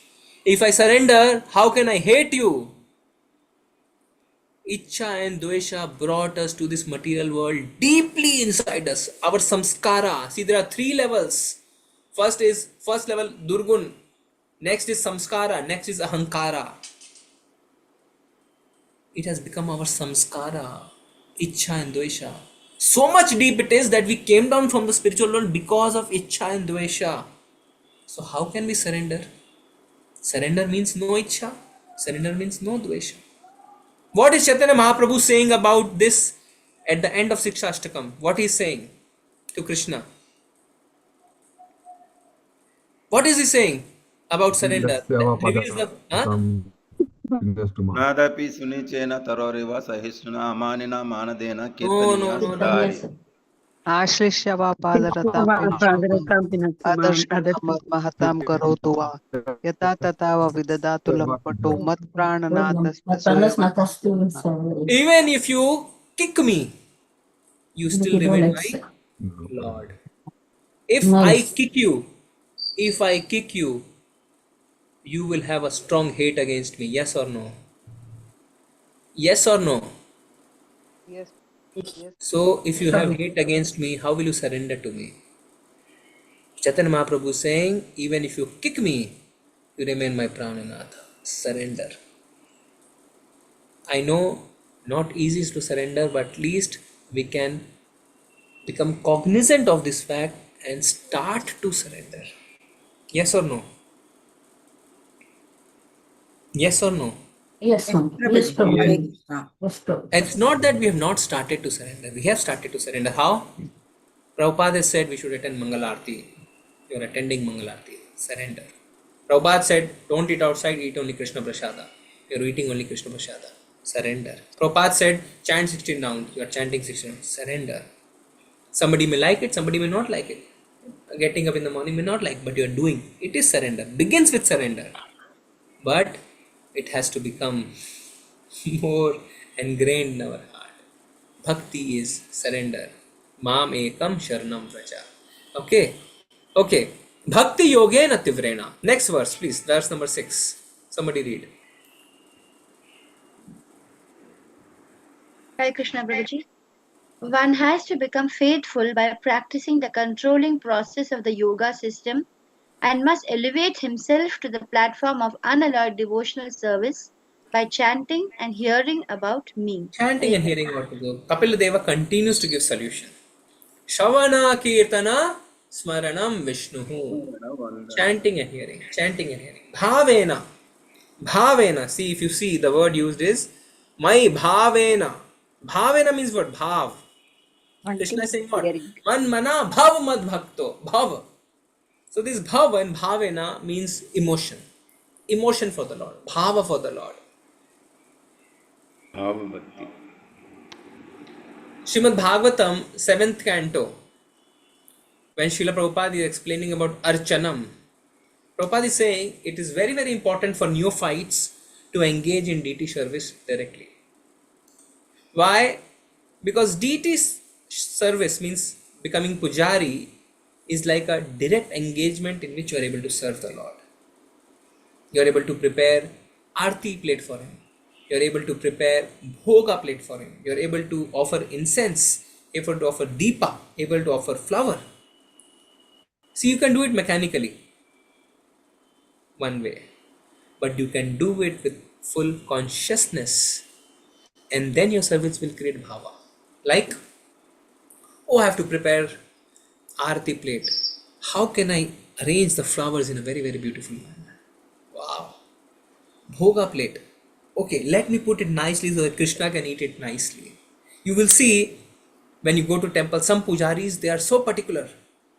Okay, first they'll keep rice, then they'll keep dal, they'll keep sabji, they'll keep puri in between, they'll keep papad here, this, that. And suppose you put papad on top of salad. No, Mataji, papad seal jayega, papad ko alag rakhiye. Bhava is there. And somebody, somehow just done. Some pujari, when he prepare the plate with flowers, he will break each stem. Nicely he will put flowers.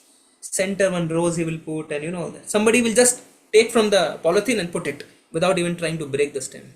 You can understand the consciousness which he is doing. But this is a direct engagement which you are able to directly serve the Lord. So one devotee was saying, when he joined ISKCON, he joined abroad, some city in US, and he was not still joined, he was still a student. And then in this temple there was one service of a particular Prabhuji to fetch flowers from the market. See, it's not like India where there's a flower market and you go 5 minutes from your house and you're able to procure whatever you want. There some dedicated place and there will be cold storage, you have to go. So it was, then this Prabhuji was doing the service, he had to go on some vacation, something for 2-3 months, he was not available. So the temple authorities told this ISKCON devotee, now ISKCON brahmachari, that are you able to pick this service? Can you do this? He said, yes, I will do. And he was still working. And he's saying that service used to take him 3 hours daily. 1 hour going, 1 hour buying, and 1 hour coming back. But he said that service changed his life. Now he's a senior brahmachari in ISKCON. How? He's saying he was given a list of the flowers, what all flowers, he was putting the name in the internet, okay, doing research, oh, this is that flower. Then he was so excited to go. When he was going there, he was discussing and not just, picking around, they may not know. And then he was saying, can I have better options at cheaper rates? Fully engaged in the service. And even while returning, while going, when he's walking, his eyes are always, oh, this beautiful flower, this I can also pick for Krishna. It will look nice on his garden. Full consciousness was in serving. And he says, after 2 months got over, when that Prabhuji again came, Prabhuji, can I keep this service? He said, no, that's the only service I have. Please give it back. He said that service changed the way he looked at things and ultimately became brahmachari in ISKCON. Why? Bhava. Full consciousness. And everywhere now his focus was on flowers. And then what will happen? Your own lust will go away. How? Earlier, when you were seeing a beautiful flower, I'll give it to my girlfriend. Now I'll give it to Krishna. Then the moment you want to offer to Krishna, your lust will go away. Like bhoga plate when you're preparing. Oh wow, nice. Krishna will like the feast. Your lust to eat that food will go away. First thing you will say, oh my God, mangoes have come. Let me offer to Krishna. Your lust to eat mangoes will go away. Because now you understand everything is for the sense enjoyment of Krishna, not for myself. And then you know what will happen? When you see a beautiful girl, what will happen? Okay, I am not the enjoyer, Krishna is the enjoyer. Your lust and the way you see that girl will change. You will no longer be looking at her with lusty eyes. Because you say what? Somebody said that shloka, all the property is Krishna's property for the enjoyment of Krishna, not for my enjoyment. So when you start serving and offering things, then your lust goes away. Because now you don't want it for yourself. Everything you want to put it to the service of Krishna. Correct? Yes. Next verse, verse number 7. Somebody please read.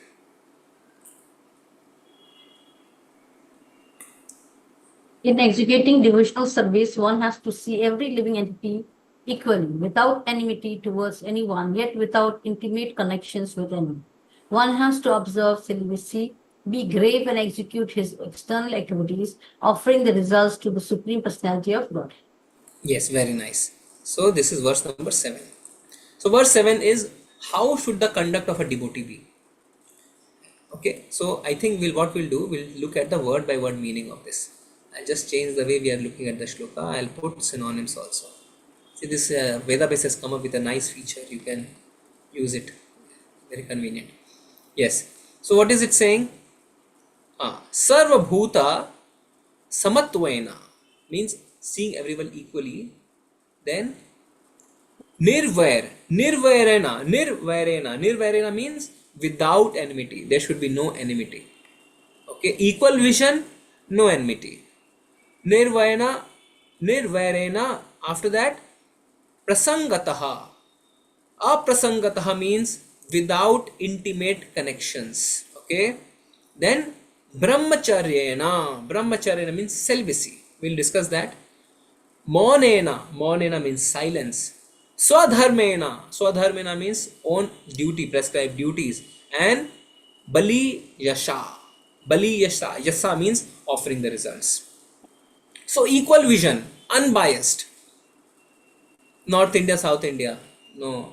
Bengali or Bihari, no. Fair or dark, no. Rich, poor, no. Old, young, no. Unbiased, equal vision. Nirvairena means, vair means enemy. So giving up envy, giving up enmity. Brahmacharya means celibate life. So brahmachari doesn't engage in sex. But a grhasta can also be a brahmachari. How? When he engages in sex only for bearing Krishna conscious child, not for his own pleasure. Maunena, silence. So he speaks only when required. Unnecessary doesn't speak. In fact, Bhagavad Gita talks about austerity of speech. Correct? We have all seen that something which should not hurt somebody, which should be beneficial for somebody, which should be truthful. Maunena, and also reading the Shastras, Maunena, and Swadharmena, which means doing your prescribed duties. Very good. So, text 8. Somebody please read. Somebody else can also read, no? Please be active. Hare Krishna, Prabhuji. Yeah. For his income, a devotee should be satisfied with what he earns without great difficulty. He should not eat more than what is necessary. He should live in a secluded place and always be thoughtful, peaceful, friendly, compassionate, and self-realized. Yes, thank you, Mataji. So what it says is Yadrichayo labdena. Yadricha. Yadricha means Yadricha upalabdhena. Without difficulty, what is obtained. So whatever you get without over endeavor. See, when ISKCON devotees, they go to corporates for Bhagavad Gita training, they meet senior officials. And you know what those senior officials say? They say, Prabhuji, I don't even have time for my lunch. Even during my lunch, I'm having meetings. So Prabhuji says, when we met your juniors, they are saying, we don't have time, seniors overload us with work. When I'm meeting you seniors, you're also saying we don't have time, even during lunch we are having meetings. What is this? In fact, as senior, you should be in control of your schedule. You should be able to dictate your schedule. You have to be smart enough to take out time. Not that you're eating lunch, also having meeting. See, when you're a yes man, people will keep on giving you work. Correct? So in corporates, we become yes man. And when we come to devotion, we start doing nakhara. Nahi Prabhu ji, बर्तन नहीं माज सकता, थोड़ा हाथ में ना pen है, ओ प्रभु जी थोड़ा पीठ में दर्द है, मैं झाड़ू नहीं लगा सकता. So devotional life we become nok jhonk nakhra types. But if you see, it should be the other way. In corporate life, you should not be a yes man. You should be able to dictate the way you want to do things. And in devotional life, you should be a yes man. Yes, I will do. Yes, I will do. But it's the other way. Okay, Maitri. Maitri means you should be friendly with devotees and with non-devotees. Non-devotees, what should you be friendly or not? Tell me. With non-devotees, should you be friendly or not? Friendly only. Yes, you can be friendly and you can teach them. Teach them. Friendly. Teach them. For non-devotees, you cannot be friendly, you have to be compassionate. Compassionate. Compassionate and teach them Krishna consciousness. If you become friendly with them, they will take you away from Krishna consciousness because they will bring you to their level. See, in English, there is a saying, never argue with a fool, because a fool will first bring you down to his level and then beat you in his game, because you cannot act the way he acts. So if you try to become friendly with a non-devotee, he will bring you to his level and then beat you in his game. So never become friendly with non-devotees. Be compassionate on them and be friendly with devotees. Okay. Next verse, number 9. Please, somebody read. One's seeing power should be increased through knowledge of spirit and matter, and one should not unnecessarily identify himself with the body and thus become attracted by bodily relationships. So this is the vision of the practitioner of Krishna consciousness, how he should be. So he sees a difference between matter and spirit. Okay. One should be situated in the transcendental position beyond the stages of material consciousness and should be aloof from all other conceptions of life. Thus, realizing freedom from false ego, one should see his own self just as he sees the sun in the sky. See, if you see the purport, what is Prabhupada saying? Our present consciousness should be freed from all the perceptions of life other than the consciousness of Krishna, the Supreme Personality of Godhead. This is called Duri Bhutanya Darshanaha, which means that when one attains perfect Krishna consciousness, he does not see anything but Krishna. So, the world we see around us is actually based on our perception. Actually, we are the result of our own perception. Perception means biases. This is right, this is wrong. This is right, this is wrong. And that is what we are. Suppose I disagree with you. Prabhuji, that is your thinking. This is the way I feel. Our own perception. Correct? We are the product of our own perception. So we have to give away and develop Krishna consciousness. How? So the solution is hearing Shravanam, Kirtanam, Smaranam, Vishnu. If we do that, then we are able to get over our perceptions, our biases. In the Chaitanya Charitamrita, it is said that the perfect devotee may see many movable objects, but in everything he sees that the energy of Krishna is acting. As soon as he remembers the energy of Krishna, he immediately remembers Krishna in his personal form. Yeah. So here actually the concept of Jeev, Prakriti and Ishvara is being discussed. Everything we see in Prakriti, it belongs to Krishna. Isha Vasamidam Sarvam. Everything is Krishna. See, actually, this is the most applicable to man-woman relationship. What is said? In everything he sees, energy of Krishna is there. So when a man sees a woman or a woman sees a man, thought should not be to enjoy each other. The degree we want to enjoy is the degree we are envious of Krishna. And it's the same degree we are not service-oriented. When a man sees a woman as a sense object, you know what he does? He likes to see it again and again, again and again, again. Because you want to enjoy. You see first time, oh, so beautiful. You see second time. Again your mind will say, see the third time. So one of the sannyasis, Maharaj, I'm forgetting, he says, if he looks at the third time, he's a rascal. He has fallen down already. What should be the thought? Krishna's energy, why should I enjoy? Correct, why should I enjoy?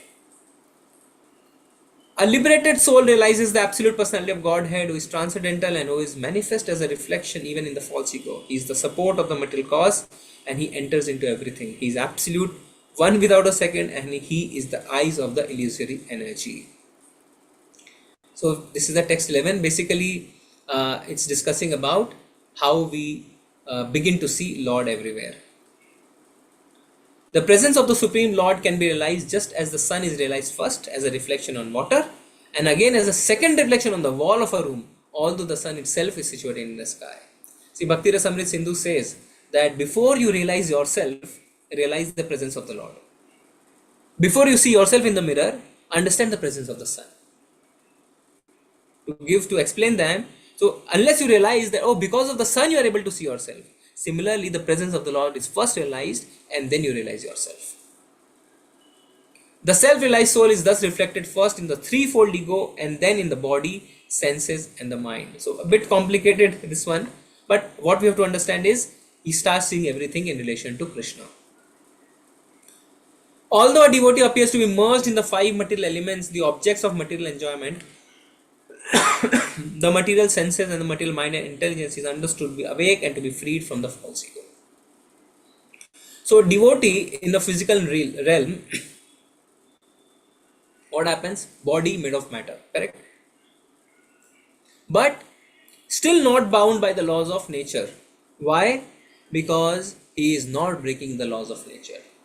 And that is why he, still being in nature, he is not bound by the laws of nature. The very first thing that we started with, can a person who has a body, material body, be in the material world and still be liberated? Jiva Mukta. So that is this verse again saying the same thing. Now the last verse for today, we have overshot of time. The living entity can vividly feel his existence as the seer, but because of the disappearance of the ego during the state of deep sleep, he falsely takes himself to be lost, like a man who has lost his fortune and feels distress thinking himself to be lost. So this is a logical point. There's some concepts here. Living entity feels lost. Why? Okay, when do we feel lost? Anybody, when do we feel lost? When we are confused. When we are confused, okay? Anybody, when do we feel lost? When we lose a protective figure in our life. When we lose a protective figure in our life. Very good. When there is no master, we feel lost. Street dogs. He tries to make every person his master. Moves from one person to another, another to another, gets kicked. But a dog with a noose in the neck has a master. He is confident. He is not lost. Street dog is lost. He will bow down and come to you as you want to make your master. He feels lost. When there is no master, you feel lost. How many of you, be honest, sometimes feel like, what's going on in my life? What am I doing? Is it worth living? Have you felt the way? What am I doing? Correct? Yes, Why? Prabhuji. Because we feel lost. See, in Ishopanishad, the invocation mantra, what is that? Om Purnamada Purnamidam Purnat Purnamudachyate Purnat Purnamadaya Purnameva Vashishyate. Which means what? Lord is Purna in himself, and whatever unit emanates from him is also Purna. Correct? So we are Mame Vansho Jivloke, Purna. Yet we feel incomplete. Yet we feel lost. Why? Because the relationship with the Supreme is not there. Because we have failed to re-establish our lost relationship with the Supreme, and that is why we feel lost. We are like street dogs. We don't want a patta around our neck. The moment you want that patta and you are able to establish relationship with Krishna, you will not feel lost. So that was the essence of this verse.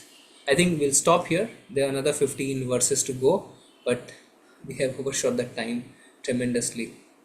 And you have to also get up for Mangalati. I think we'll end the discussion. I don't know how much should I invite question, but better I invite further additions anybody wants to say. Please. Hare Krishna. Hare Krishna. Thank you, Prabhuji. Hare Krishna, Mataji. Prabhuji, very beautiful class.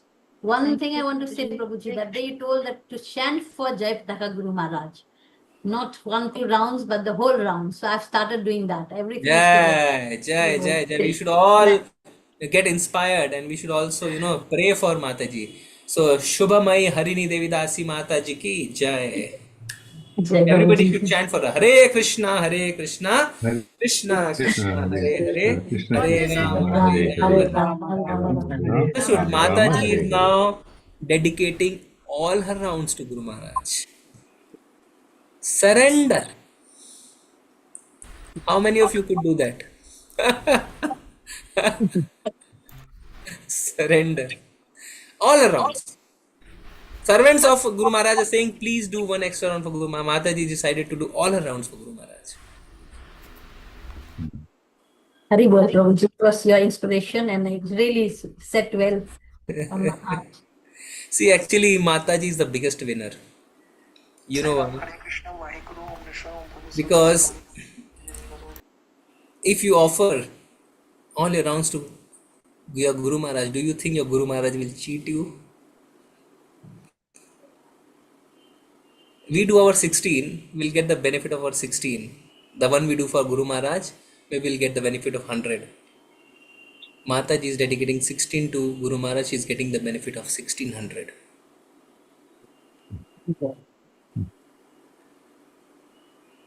Actually, we have to introspect in our heart. A person who has taken away all our karmas and is saying that I'll take you to Goloka, still we are so selfish, so rascal we are, that we are not even able to dedicate our rounds to him. Okay, one round kar liya Guru Maharaj. What sort of persons we are? Can you imagine? In fact, this material world is also a big upkara for us by Krishna. We are not even suited for this material. So much of benefits Krishna has given us. We are not even suited for that. Right or wrong? Tell me. True, Prabhuji. See, everybody has to speak. Everybody has to speak. Please unmute. It's not a pravachan going on television. Please, you have to speak out. Yes or no?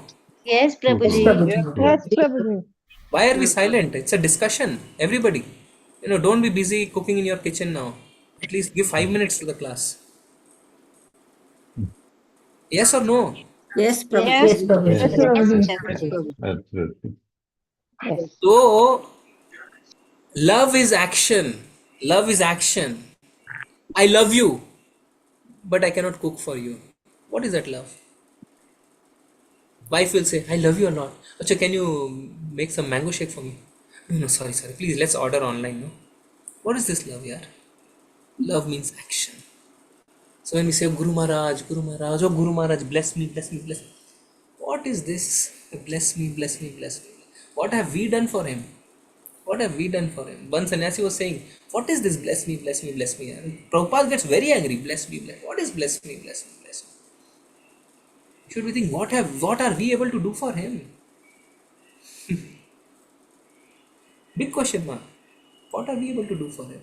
We are even afraid of surrendering our rounds to our Guru Maharaj. What sort of person we are? Just imagine. And we want to go to Golok. Krishna will not even look at our face. Correct, no? Yes, Prabhuji. Conviction is not there actually. Yeah, conviction is not there. But we can only pray that with the mercy of the Lord we are able to do something. Okay. Yes, any other devotee wants to add anything? Beautiful class. Quickly, I Thank you. just wanted to say something. Hmm. Because all don't express it. I don't know if I have agreed upon or not. Without saying, also we are having Guru Maharaj in our mind. We give our Tulsi rounds to him. We never say it. I mean, because there's in the sense, I don't want to say further. Others are also doing Prabhuji in their own way. Yeah, no, Mataji, I see. I'm very sorry if anybody felt hurt. They are also doing Prabhuji. I'm not targeting anyone. I'm just talking. And not necessarily rounds. Even offhand, when we keep on, we remember. In fact, we have tears also sometimes in our eyes when we think of Guru Maharaj's state of health right now. Yeah. But we don't. Very nice. We don't express it actually. Of course, No, I'm not really asking anybody to express, but don't feel bad. We are having his health top in our minds, Prabhuji. Yeah. Very nice. Yeah. It's We feel the only sometimes thing that is, those sufferings come to us also. I mean, if possible, if we get transferred, we don't mind it. We want him to be fine for the world, Yeah. probably, for the universe. Thank you. Thank you, Mataji. Thank you. I just shared it because I was forced to. He said silence. It was not silence, deliberate silence. It was. I was wondering how to put it. Oh, see what happens. Sometimes what happens, Mataji. See when devotees. No, Shastras also say that there should be loving exchange between the devotees. Loving exchange between the devotees does not mean पता है मैंने ये किया, पता है मैंने वो किया. No, loving exchange means this: sharing your realizations, sharing your devotional practices. So when you share this, you are encouraging others. But I feel all are doing Prabhuji. No, I'm saying when. So let's share. Yeah. When we see, it's sharing among devotees. If you do, that is what Priti Lakshanam. Priti Lakshanam does not mean मेरी सास ने किया, मेरे बच्चे ने किया, वो first आ गया, वो सेकंड आ गया, मैंने ये साड़ी खरीदी, कल आप ये साड़ी पहन के. No, that is a wrong way of understanding. It means sharing our realizations. पता है प्रभु जी? It shouldn't look like competition, Prabhuji. It's good. It's good competition. Prabhupada encourages. It's a good competition. What is the problem? Encouragement always means that you are trying to bring somebody up to mark. Otherwise, what is the point of encouragement? What is devotee association? Devotee association means learning from Ashram. And we are discussing among devotees. We should not be shy from discussing this. Otherwise, how do we encourage people? How do we encourage? All are your own brothers and sisters. Suppose you are seeing your own blood sister suffering or doing so, you will say, "Pata hai, main ye kar rahi hu, tu bhi ye kar." Everybody is our brother and sister. We should be sharing. We are not boasting in outside forum. We are trying to encourage our fellow devotees, our God brothers and God sisters. Yeah. Prabhu, can I just add something if it's okay with you? You have to switch on your video before you do that. Yes, I'm doing that. I'm just. Can you see me now? You are always there, Mataji. Krishna is there protecting you with Sudarshana. Hare Krishna. Krishna. So, Priyadarshini Mataji, actually, I just thought I'll add, and since Prabhu is also here, I actually told him once, right? Because Mataji, now maybe Mr. you can switch off the live. We are doing informal discussion. Oh, so sorry for my. Yeah. So Namanishta Prabhu was mentioning that Prabhu does chanting in the, what do you call that, Prabhu? In the shed, right? Where the cows and calves are there. So I told Prabhu, since you told me, I mean, he didn't tell me, Namanishta Prabhu told that Gauranga Prabhu does, most of the time Gauragoyal Prabhu is chanting there. So I thought, my concentration is not there generally while chanting.